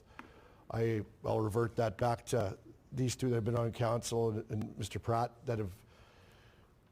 they're working on that. I'm going to stick with that because there's some things I will research more with that. I'll talk to my doctor, Dr. Barker, my dentist too. So thank you. Thank you, Mr. Williams. Mr. Pratt, you have 1 minute. Thank you for the question. The role of the mayor is to oversee to lead council and to oversee and to work with our city administration to ensure that we always have a safe and continuously flowing supply of water, whether that water is for drinking, for our laundry, for our lawns, whatever it may be that's important. So my commitment to you as mayor is to ensure that we continue with that. Thank you. Thank you, Mr. Pratt. And Ms. Brashani, you have 1 minute. Thank you very much. There's nothing more important than our water. and we have invested in infrastructure to the plant. And you know, building the new plant, we were the only city here, the only other city was Calgary at the time that was still doing the fluoride. Every other city had not done the fluoride, which we had many doctors and as Mayor Masters indicated, the public health reach out and say it is absolutely safe. Many dentists indicating for kids that cannot afford dental, it is an absolute better resource. So again, we went with the feedback that came from public health, and our water is safe, and we actually received an award for our drinking water a few years back. Thank you. Thank you, Ms. Brashani. All right, we'll move on to question 9, which is about homelessness. What steps will you take to address and reduce homelessness in Regina? This will go to you, Mr. Sparvier. You have 1 minute. What I would do to address and reduce reduce homelessness in Regina is I would take a big step back from when it comes to building this aquatic center. And what I would like to see personally is an aquatic center built with a First Nations community center on it. And with this community center built on it, it'd be nice to have a food center on there where we could feed the homeless. It'd be nice to have warming shelters in there. It's not about, we have to make the homeless problem a little bit more visible than what it is, but in a good way at doing it, because if we hide the problem and people don't see it, we're never going to come up to a solution to it. We're always just going to hide the problem. So if we can show it in a good way and do it in a good way, I think more people will be out there and will want to help more with the homeless problem, and it'll become more acceptable, and then therefore we will be able to address the problem more in a good way and help these people get out of the situation that they're in by having the opportunities there for when they're ready to get out of the situation that they're in. Thank you. Thank you, Mr. Sparvier. Ms. Bushinlanga, you have 1 minute. Homelessness. So homelessness is kind of like, we have homelessness there by profession, homeless, because they don't want to pay the responsibility to the society. And we have some people that really are homeless. Homelessness is not something is direct to the city of Regina. It's not our job, but it's a more more provincial, more like, it's a kind of like indirect affecting us. So we have to sit down with the province to find a solution about that. Homeless is more like a complicated issue. It's a mental issue, right? People facing challenges, losing their job, losing their house, and they cannot afford to pay the bills, right? We have to be, as a city of Regina, we should be more flexible on more like understanding and accepting someone's Thank you, Ms. problem Bushinlanga. and help and advocate. All right, the we will person. move on to Mr. Bashinsky. You have 1 minute. We are talking homelessness in Regina. So a fundamental issue to start with is addressing the stigma around homelessness. There are many assumptions made, and the city can leverage its platform to help address this stigma. I will put pressure on the provincial and federal government to adequately fund programs and services to help the people in need. And I'll work with local organizations like Rally for Homelessness and the Regina Street Team to direct funds where they are most effective. The city can help connect services and make navigating an extremely complex system easier, and again, meet people where they are and make it easier for them to access the services they need. Thank you, Mr. Bashinsky. To you, Mr. Kardash, you have 1 minute. Well, I think homelessness is a big priority. It's in every major city. It's a big problem that we have, and we have to address it. My plan is, as mayor, I would put it in the budget to make sure that we have the funds to have homeless shelters and warm-up shelters during the winter months, and work with the Ministry of Social Services and levels of government to make sure that we don't have no more homeless encampments, and to make sure that they actually have a place to stay and not sleeping in 40 below or downtown in our parks, and give them a hot warm meal, and at least that's what they deserve, because homelessness is, everybody should not go without a home, because we see it so much in our streets, right? We see it so much in the news, and that's why we got to address this now, not later. Thank you. Thank you, Mr. Kardash. To you, Ms. Fox, we are talking homelessness. About 80% of our Indigenous people are homeless, and I did meet with a group here in the city, and this is my plan as mayor, as one of my priorities is to find a way to end homelessness. Housing with wraparound supports is greatly needed. However, we need more wraparound resources added to support a housing first model.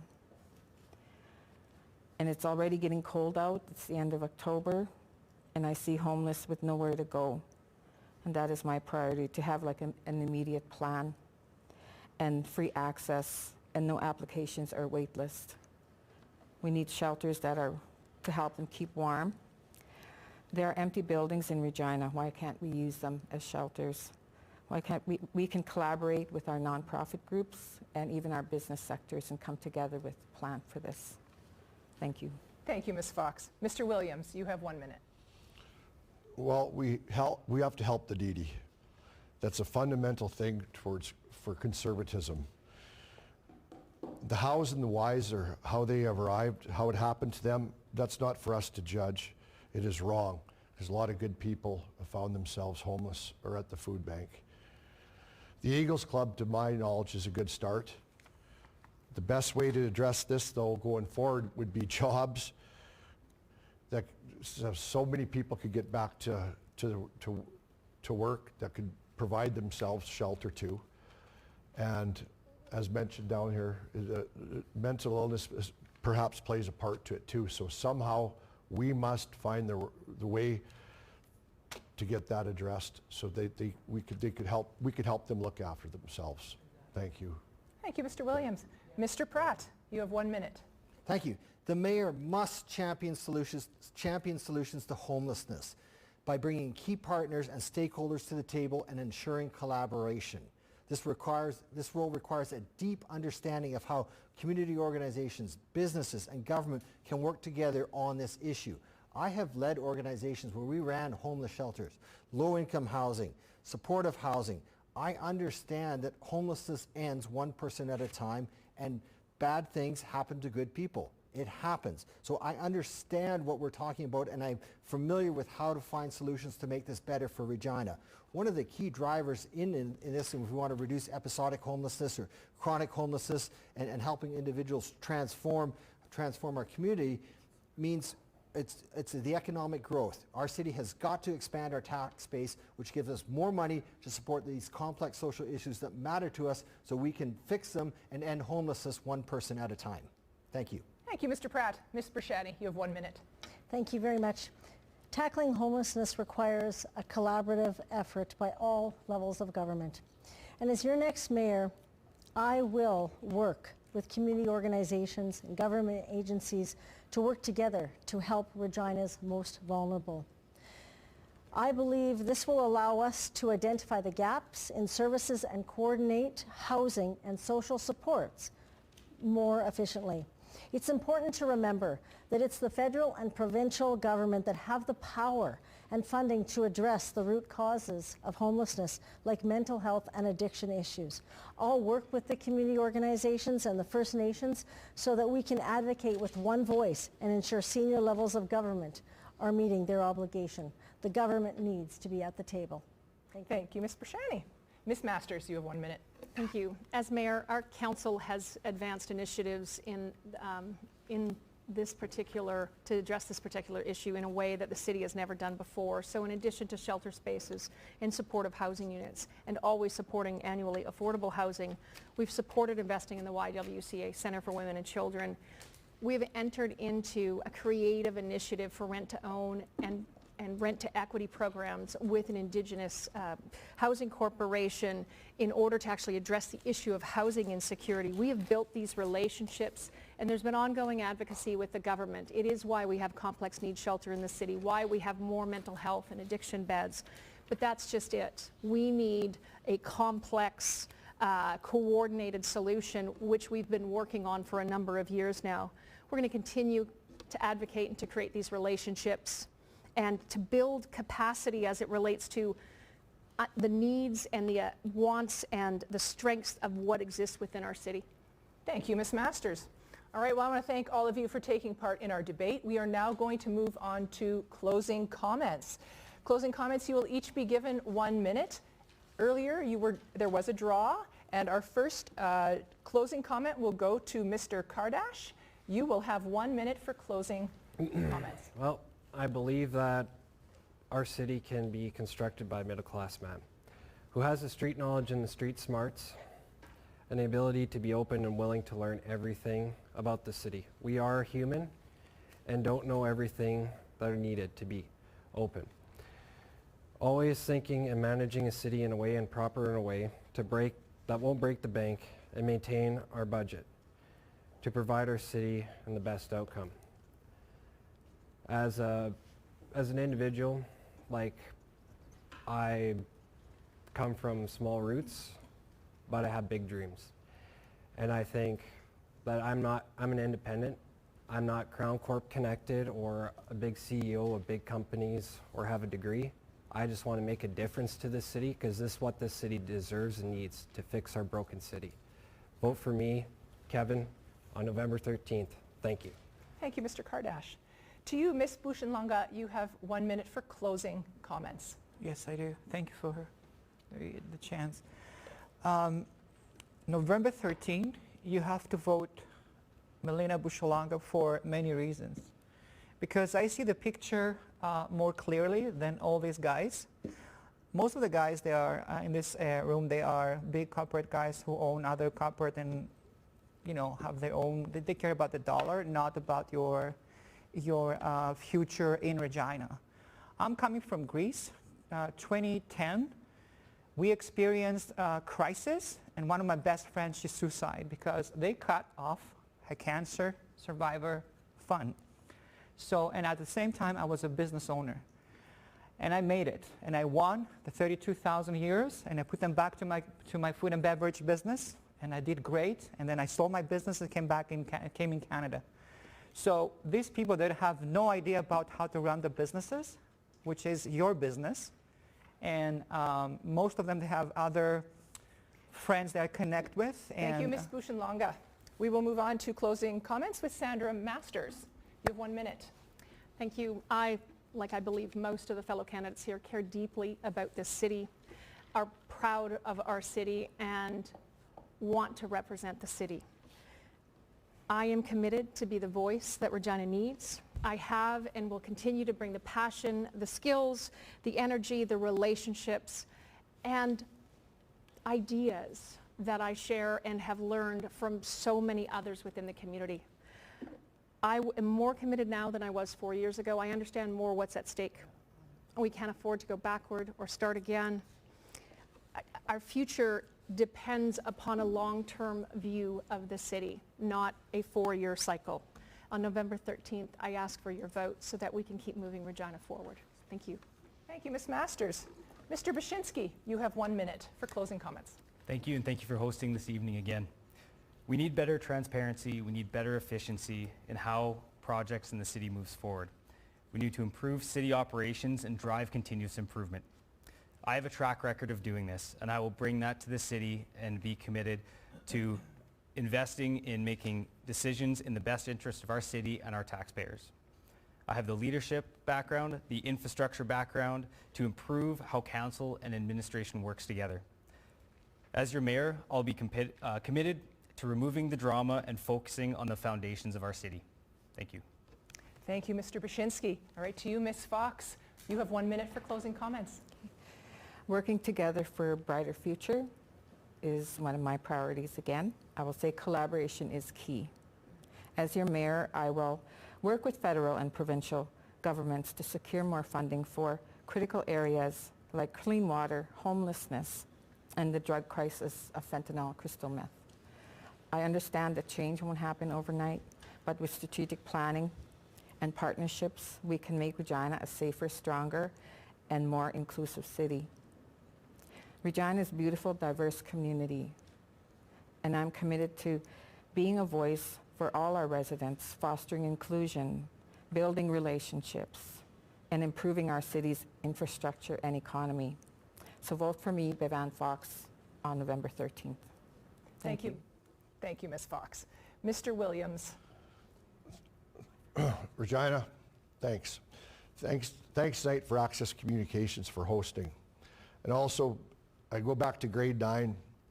My daughter and Mayor Master's son were to Sheldon Williams. Students, you treated my daughter very well. I have to thank you. We disagree on policy in the pool, or taxes and the pool, okay? So thank you. I want to be your mayor that helped makes your life better, Regina, for you and your family.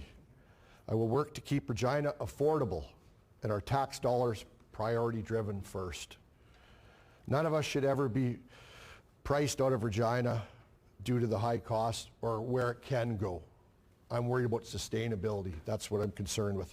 I will fight with you, the taxpayers of Regina and the citizens. I will have your back. Thank you very much. Thank you, Mr. Williams. All right, Mr. Sparvier, you have 1 minute for closing statement. Well, I'm a man with a plan, and my plan is to generate revenue for this city. And what I mean by that, I want to generate revenue for the city by partnership with the First Nation to make surgical rooms. Why do I want to make surgical rooms? I want to get an income coming into the city so we can start building the projects like the pool, the library, and all the stuff that we want. So that way we can keep the property taxpayers of the city and use that money for what we need, the infrastructure, the community centers in the area, and helping individuals. I want to be a mayor that also helps, flourishes, and grows the businesses downtown, and the way I want to do this is by trying to implement individual Indian rights. That's a big problem that we have in the city right now. We need to find a way to work with the government so we can have individual Indian rights, so we can grow the entrepreneurship of the Indian people. My whole plan is to work with First Nations people in order to grow this city, because in order for this city to be prosperous, it has to be done with First Nations people. Thank you. Thank you, Mr. Sparvier. And to you, Mr. Pratt, closing statement. You have 1 minute. It's time for the Sandra and Laurie show to end. You know it, and I know it. True leaders inspire a city to be better. They unleash the potential and watch the city soar. With over 30 years experience leading and working within organizations to achieve transformational change, I have the leadership skills required for our city to reach its potential. This experience has equipped me to address complex challenges efficiently, effectively, always with a focus on serving the greater good. I've worked with diverse stakeholders, including community members, unions, faith groups, business groups, nonprofit groups. We must remember that our city is made up of people. You are what drives this city. It is you who makes the city what it is. Our city's strength comes from the connection between its leaders and its people. Together, we can build a brighter future for everyone. Be inspired to vote. My name is Bill Pratt, and I'm running for mayor. Thank you, Mr. Pratt. Ms. Brashani, 1 minute for closing statement. Thank you. Ladies and gentlemen, fellow residents of Regina, in the next few days, you will make a very important check mark on the ballot. Regina has so much potential and promise. If I am honored to be your next mayor, I will work tirelessly with you to get us back to our core services. Together, we can ensure that every tax dollar is spent efficiently and prioritizing what truly matters and keeping our city safe and thriving. As I've knocked on doors in different neighborhoods, one message has resonated loud and clear: affordability. Stop the excess spending, and many are struggling just to pay the bills and put food on the table. It's time to refocus Regina. With 88 years of experience under my belt, I believe experience matters. I'm a collaborative leader and deeply value the opportunity. On November 13th, I ask for your support. Vote Laurie Bresciani. Thank you, Ms. Brashani. All right, well, this brings our debate to a close. I want to a big thank you to all our candidates for your passion and being part of the democratic process. Thank you to all who are watching. Democracy is a privilege, and we hope you exercise that right by casting a ballot on November 13th. Our debate for the evening has come to an end. However, our coverage will continue with Kyle Addison. He is standing by with Jada Yee, Tracy Fallman, and Stu Niebergall. They are going to break down what we just heard from the mayoral debate. Kyle, over to you. Thank you very much, Lisa, and thanks to everyone for joining us here this evening. My name is Kyle Addison. I'm the chair of the Regina District Chamber of Commerce. And beside me is Stu Niebergall, head of the CEO of the Regina Home Builders Association, Tracy Fallman with the Regina Hotels Association, CEO as well, and Jada Yee, who is with One Hoop. And Jada, you are the Chief Operating Officer, correct? Managing partner. Managing partner. Close enough.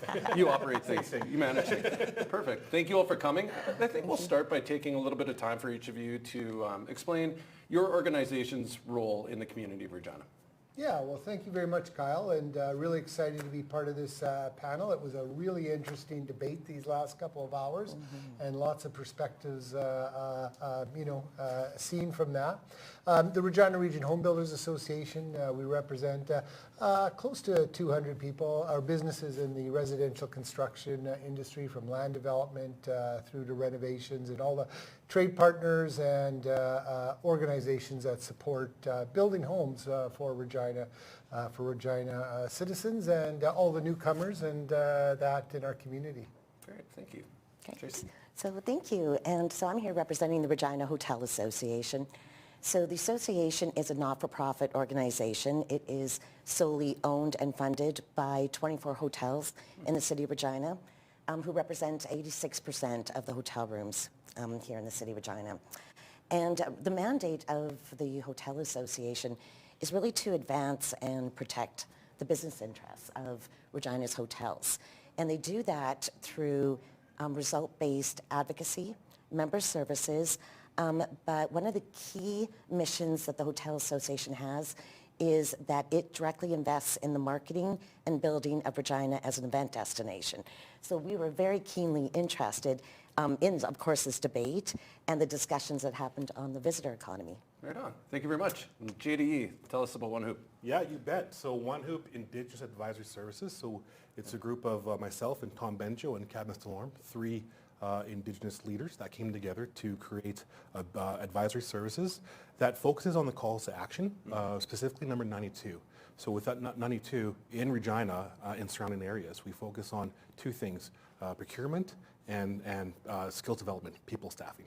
And so we work with businesses all across Saskatchewan, but also in Regina, to work on their procurement policies, to bring that Indigenous interest forward in Regina. And on the flip side, we work with First Nations businesses and First Nations communities to help them develop that capacity to compete on that national and municipal scale. So. Great, thank you very much. So just a little bit of information for our viewers. The reason why we're here tonight is we are going to be, well, we've all just watched the debate, and the four of us, particularly the three of us, are going to reflect on the debate. So it's going to be more of a conversation. I'd like to invite everybody to have a conversation. If you want to get into a debate, you're more than welcome to. I maybe would like to see that. That could be fun. But we encourage everybody to just have some casual conversations. So I guess I'll throw out the first topic. Who out there, if anybody looked mayoral tonight, did anybody stand out to you? Well, I'll take a shot at going first here. I mean, I think the one thing that jumped out for me for all the candidates who showed up today, their interest in participating in the electoral process and to pursue becoming, in an attempt to become our next mayor. I mean, I think it's all well intended, right? I think it all comes from, a good place. Having said that, what really struck me tonight was, there's a few candidates there, and it's a small group who probably have a stronger understanding of the large scope of running a city like Regina, because it's a complicated place.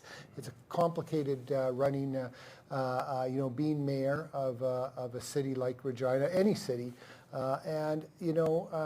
so it's that separation of candidates who have that larger perspective versus those who are maybe more singular focused on a very specific issue. And so I thought there were some dividing points there. Good point. What did you two think? Well, when was the last time we had 11 mayoral candidates? Wow. And, that's a democracy. You look at, too, the diverse education, experience, backgrounds, views that came out tonight. Wow, that was pretty amazing to see. What resonated with myself was those mayoral candidates that really have a true passion, positive passion for our city, that really want to champion the city in a positive way. I love this city, and I think it's absolutely amazing, and I loved those candidates that want to build on our successes so far, and which I think is amazing. That's a really good point. And I think the last time we had this many candidates in a mayoral race was, I remember there was a Chamber of Commerce debate. It was around the noon hour. It was over the noon hour. It might have been 12 years ago. And I think I was in university back then. But it was, yeah, there were a lot of people that were vying for it. And I think Michael Fougere, past Mayor Michael Fougere, came out on top of that one 12 years ago. But yeah. That's right. Well, and overall, you look at City Council, all the candidates running, is there 63 in total? I believe there's 63 in total. There's a lot. And that includes the mayoral candidates, 11. I counted. And so that's been a lot of videos to watch, let me tell you. Because I've just been interested in that, especially in the riding that I reside in, downtown. Yeah, I think that's, you raise a good point. For me, for some reason, I'm getting more political, and I'm paying a lot of attention, especially to the videos. There's a lot of videos, but I will say my hat's off, and I commend every single person for putting their name forward, whether it's for council, the public school board, even mayor. Also, like, we have a tremendous amount of people that are passionate about our city, and it shows. Doesn't matter where you come from, whether you're Indigenous or non-Indigenous. We all want the same things. We all want public safety, right? Economic growth, housing, affordability, right? Those mean something to every single person. And that's kind of the key themes that I saw tonight. Great. So to be clear, some people stood out as mayoral, but nobody in particular, which means you guys basically didn't answer my question, which is very similar to what happened out there a couple times. Ask me at the very end. Ask me at the very end, because I'm still going. I'll ask you at the end when the cameras are... No, I'll say it at the very end. I'll say it at the very end. I'm just kidding. Because I'm still going. Just bugging you. So what are some of the issues that stood out or that have stood out over the past couple of years in Regina that we can talk about, that we think are at the forefront of voters' minds before we head to the polls? I guess this weekend, for everybody's information, this weekend are advanced polls starting November 1st. Oh, good to know. And then Election Day. And then those will end on November 4th, and then Election Day on the 13th. But yeah, what are some of the issues that we're looking at with this specific relation to this municipal election? Well, I think one of the things that, again, stands out for me in this election and certainly shows up in the debate here tonight again, there's been a lot of discussion. It came up many times during the debate, about this previous council, talk about its dysfunctionality, you've heard words about accountability and transparency. And, in my role, I spend a lot of time in front of council, and I watch a lot of council.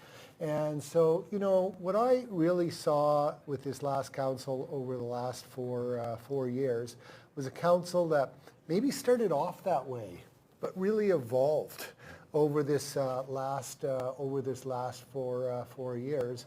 And, so for me, what I'm really, and I guess I'm jumping ahead, what I'm really looking for from the candidates in these last 2 weeks before the election is for the discussion to move past these broad concepts of accountability and really starting to describe what that means. If you feel there was dysfunctionality, really describing how that is going to look different, and starting to really move down into the policy phase of the discussion. Absolutely. And I hope the electorate thinks about that. Yeah. I was really happy to see that there was a lot of discussion about tourism and the visitor economy. So the conversations about real and important, vital facility for our city. They talked about Tourism Regina. They talked about attracting events, and I believe there were so many diverse views and ideas and perspectives that are going to resonate very differently with all of the tourism businesses. There's actually 350 tourism businesses and 8,000 jobs that are part of the visitor economy in Regina alone. Wow. So we're a big industry. So all of those views, perspectives resonate differently with every single tourism sector. But from the hotel side of things, one of the things we were looking at is the willingness of our new mayor to collaborate with the visitor economy and our industry, and someone who is going to support moving the needle and growing our economy as an event destination. And so those are some of the candidates that stood out to us as a hotel sector. Absolutely, and as an event destination, that gives back to the economy and then goes into the tax base and allows for services for all of our residents. So it's a very good point. Jada, do you have any thoughts? No, I think, you raised a great point. I spent 20 years working in the hospitality industry as well. And so I know the impacts, the positive impacts that this brings to our local economy. And so it was refreshing to actually hear that some people had a more strategic plan about partnerships, right? But I do agree that such a wide range of diverse ways on how to attract destinations or making Regina a destination of choice.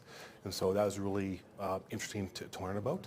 And so, but I do agree, when it comes to tourism and having events here, let's be honest here, like as Regina, we always have to travel to Saskatoon to see concerts, right? Mm-hmm. And, I think I've heard some ideas about how to make Regina the #1 destination choice. So I'm excited about that. Right on. And I'm going to pipe up on that one because I think it was an important part of the debate. And while, I don't represent the tourist industry at all, we're actually, we run as an association one of the largest trade shows at Real District, right? And I think, it started to come a little bit out of the debate.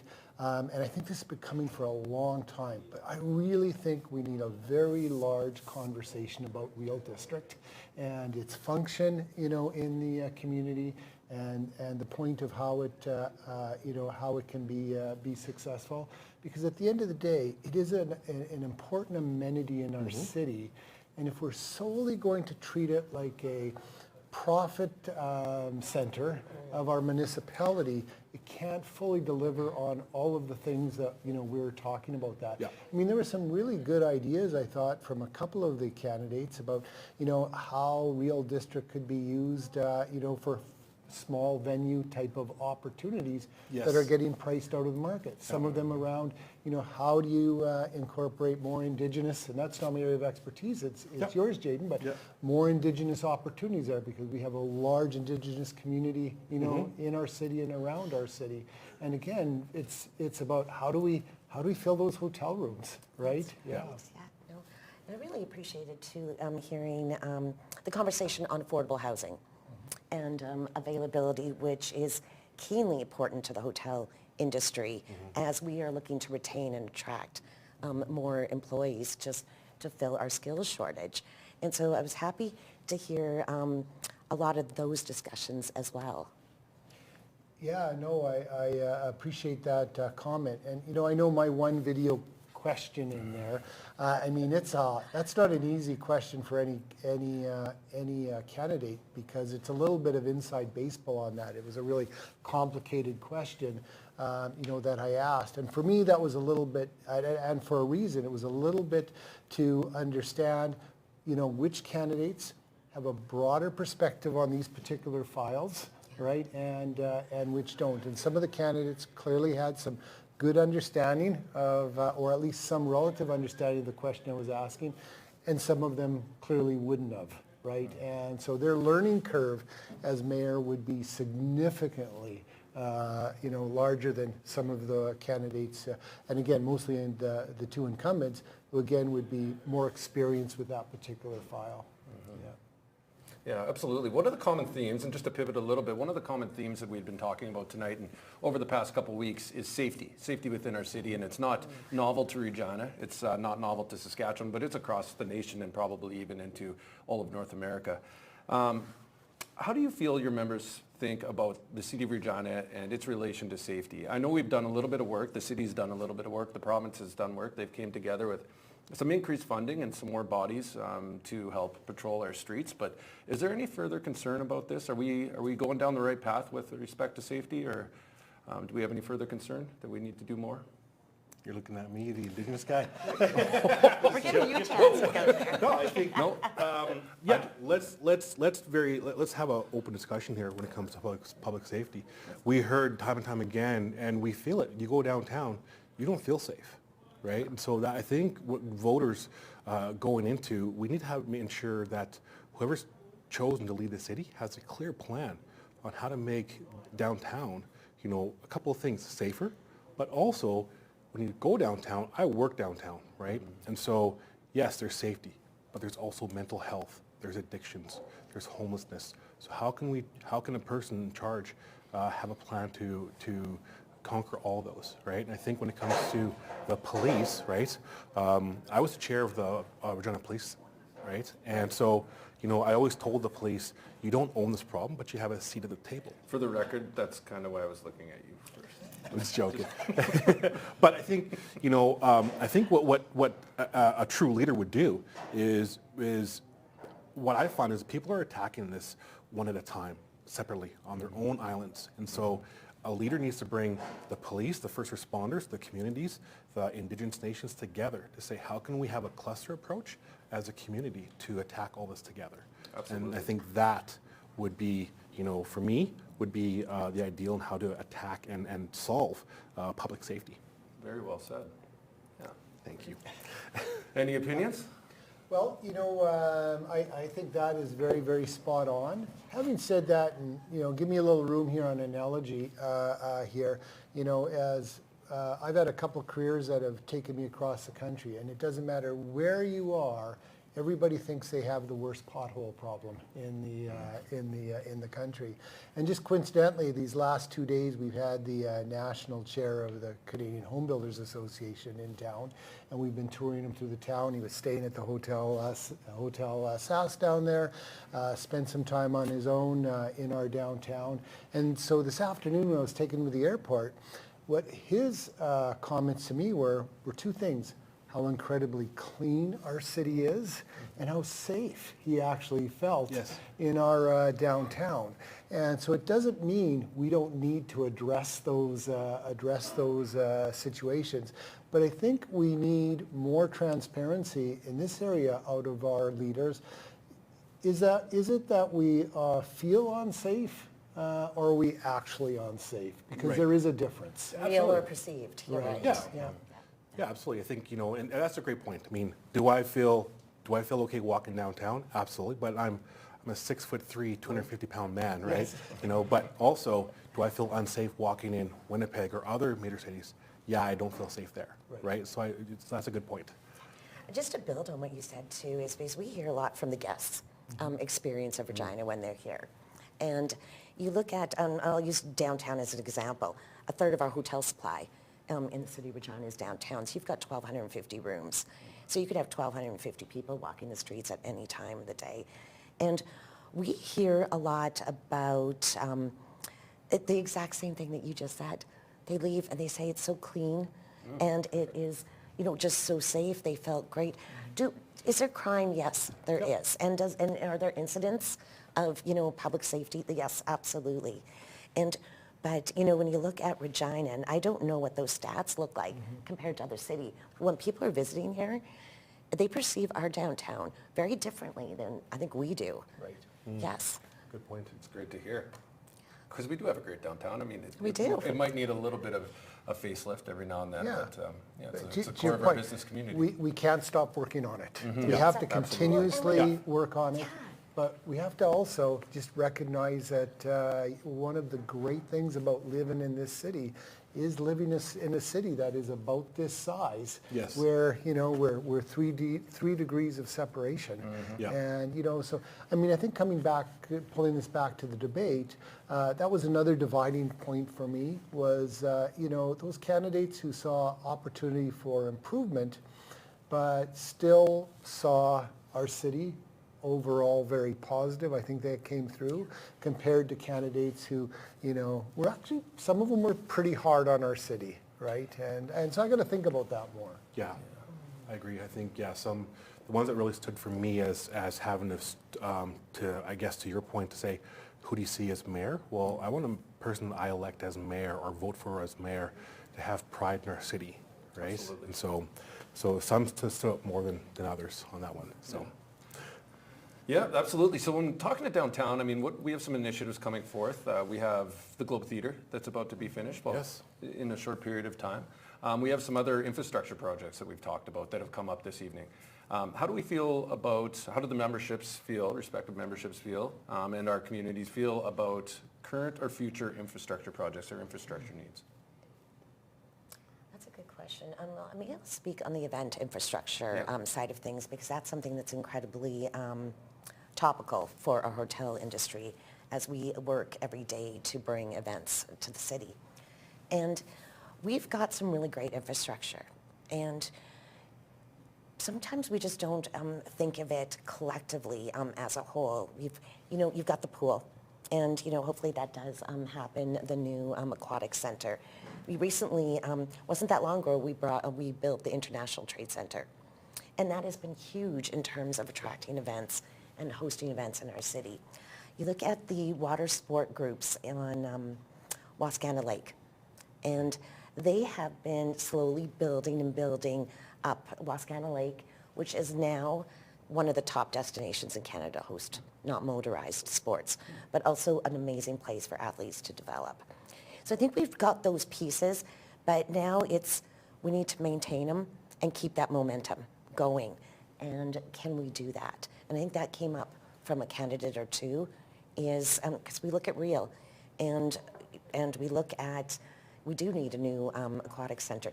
So it's got to be some sort of balance between, a balance I think of everything is you need to have your maintenance plans and repairing, but there's also got to be opportunities for new event infrastructure as well.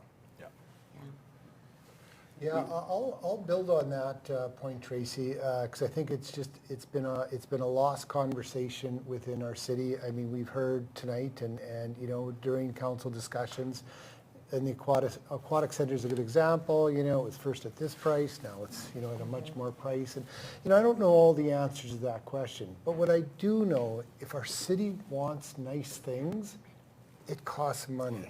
Yes. And taxpayers are going to have to make an investment in that thing. We know intuitively all parts of our life, we can't get nice things, without having to make some investments in these things.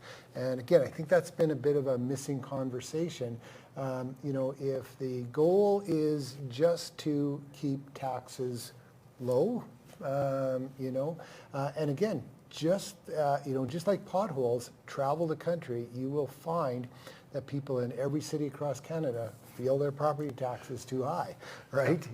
So it's clearly not the amount, right? It's just about how we feel about these things. So we do need to make some substantial investments in these areas because we haven't been. That's a place we have fallen behind. It's actually kind of interesting. I was looking back at information from over the past few decades or several decades, and I noticed that we have a significant infrastructure investment in around the 70s. And you'll notice that most of our infrastructure with respect to event space and otherwise institutional, if you will, was invested in the 70s. And then if you follow up on that and see the types of infrastructure investment we've made since then, it doesn't seem to be consistent. So I think you might be onto something with future infrastructure investment there.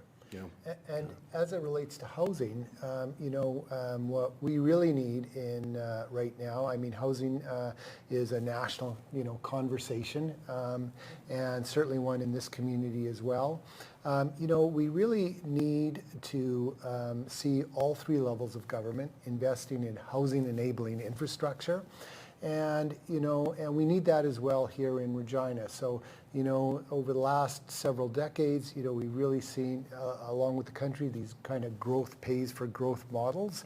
And our industry has now hit the capacity of what can deliver under that model. So we now need, need a new model. And again, that's going to require some investment by cities to do so. And again, my observation tonight, there's probably, again, only a couple of candidates in the group who probably understand that. Am I allowed to ask who? Well, sorry. Ask him the last question. So when we I'll ask have the last question. the last question, we'll tell you, just like me. So I was actually intrigued and happy, well, not necessarily happy, but I was definitely excited to see that there's some changeover on council. And not that this directly relates to the mayoral debate tonight, but we have 6 new councillors, regardless of who they may be, coming in to the election this go around. How important do you think it is for us to pick the right city councillor, the one that can kind of come together and be a part of a team and work towards something collective? I don't know if we had that in the past 4 years, but maybe you guys can speak to the opportunities we have with council and how the mayor can work with council and that sort of thing. Anybody want to take that one first? Change is always good. Change is always good, and having fresh blood. And I think what's going to be nice on this new city council is you're going to have a combination of both experience as well as new, fresh ideas and people. So I think I've always been a huge proponent of change and new ideas. So I think this could be positive, really positive. I would say, I mean, it is electoral process. So in that, it is possible that we could have all new councillors. Oh, that's very right? true. You That's know, true. and nobody That has is any very true. experience. And I hope again the electoral things of that. There's opportunities for new faces, but there is some again benefit. To have some incumbent representation, within council at the same time. Yeah, absolutely. I think for me, I look back at the past and the councillors that have been, I've seen as most effective is the councillors that have, not only are they a champion of their district, but they're also a champion of the city. And so that's for me that kind of stands out for the people that I pick as who represents me. So. Good. Getting back into infrastructure a little bit and some of the more edgy issues that we've been talking about over the past few weeks, just because I want everybody to be happy at the table. How do we feel about a new library? How do our membership feel? How do our membership bases feel about a new library? And who should front the cost of that new library potentially? Yeah, I mean, at the end of the day, our industry has not spent a lot of time debating or talking in this particular area. Having said that, what drives our industry, the home building industry and the renovation industry, is growth, right? And so we want the right type of growth in our city, but we need growth to feed, and to move our industry forward and create the thousands of jobs that it does in this particular city. And so having a city that people want to move to, that more importantly, people who do move here want to stay. That is so important to our economy, so it's important to our industry. So we haven't got into the minutia of a new library versus renovating an old library, but what we would agree on is we need investment in, again, these type of broader community-wide infrastructure and amenities, because those are the things that keep people coming to Regina and, as important, staying in Regina after they're here. Yeah, to answer your question bluntly, yes, I think it's we do need a new library. I think with Indigenous people, libraries are very important. Like, they are knowledge centers, but they are community hubs as well, right? And they are effective, right? And for those that disagree, I say go down to the library at the Mama Williamson Center at any time and see who's in there. It's the youth, it's the families, right? And it's so well needed in North Central. And so I absolutely think that we do need a new library, and who pays for it? I'll leave that to the to the elected officials. Exactly. Yeah, we're probably in the same position, Stu, as you are. It's not something that's really been debated at the table at the Hotel Association. However, it does impact our potential for recruiting new employees. And I'm sure that there are a number of our workers in the hotel industry. We've got 1,500. I'm sure that there's quite a few of them that use the library. And when was the last time you were in the library? It's been a while. I'm putting you guys on the spot. Yeah, it's been a while. Which one? So, well, I read a lot online. Yeah. So, well, I was curious, once this library, just personally, when the library debate started happening about, are we building a new one? Are we renovating the existing one?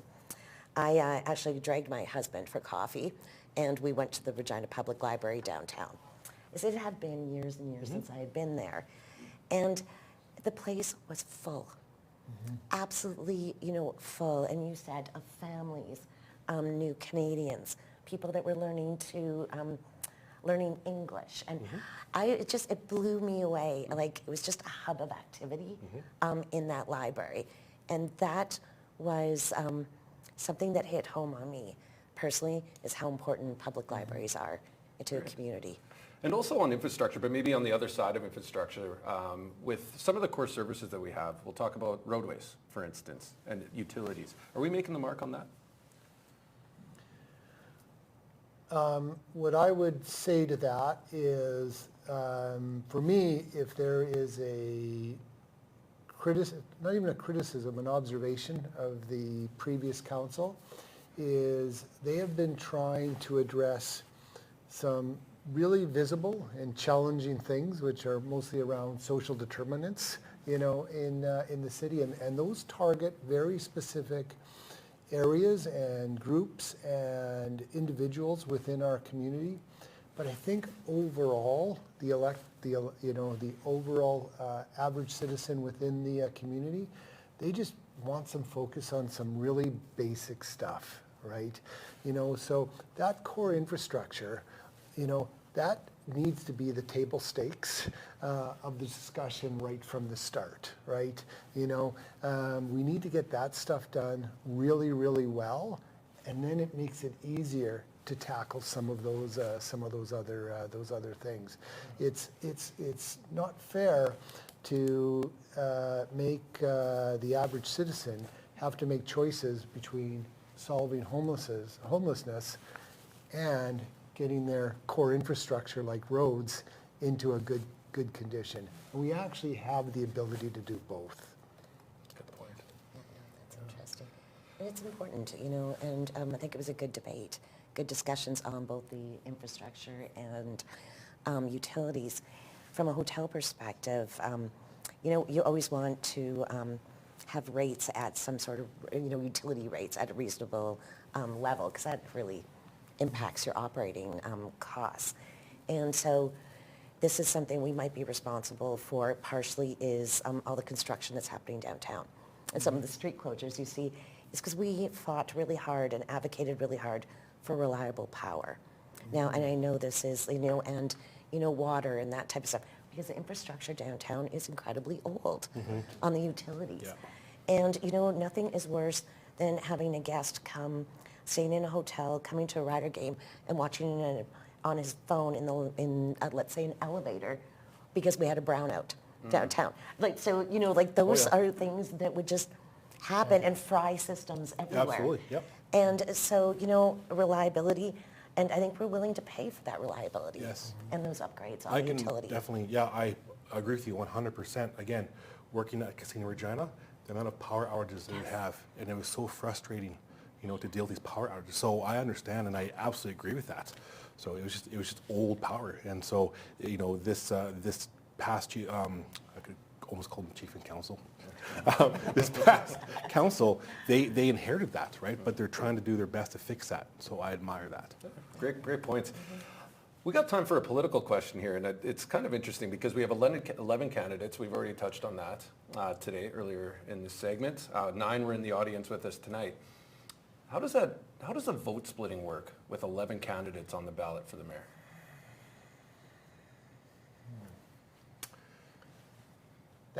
That is going to be, the deck of cards for this coming council is really getting shuffled. Yes. Yeah, it's really getting shuffled. And, sometimes in previous elections, certainly at the municipal level, I think that would have been like an easier question to answer.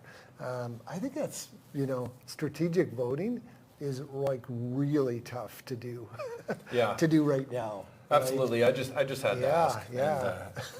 And get a good political question in before we wrap things up this evening. I just want to say thank you very much, Stu Niebergall, for coming out. Thank you, Kyle. We're done. I was going to give a comment. Oh, yeah. Yeah. I will say who I've made up my mind. Okay, who? But taking everything into consideration, this is going to, and you raise a good point, this is going to be a brand new council. There's going to be a lot of inexperienced people. They need a leader with experience. And so in my world, Indigenous world, there's a person that has really stood out. I think there's 3 candidates that are equal, but the big check mark for me is the person that we say top away one, speaks from the heart. The person that's been in my community, not for photo ops, but because it's the right thing to do. The person that has been there for the last 4 years. The person that has moved the needle, on reconciliation, and not to mention during COVID. I'm picking Sandra Masters. Thank you, Jada. That's a wrap for everybody here this evening. So we have Stu Niebergall with the Regina Home Builders Association. Tracy Fallman with the Regina Hotels Association, and JD Yee with One Hoop Consulting. Again, my name is Kyle Addison with the Regina District Chamber of Commerce, and we just want to say thank you very much for joining us this evening. As a reminder, advance polls are November 1st through 4th, and Election Day is on November 13th. We encourage you to go out to vote, and thanks for joining us here this evening. Excellent. Thanks, you guys. Awesome. Coming out.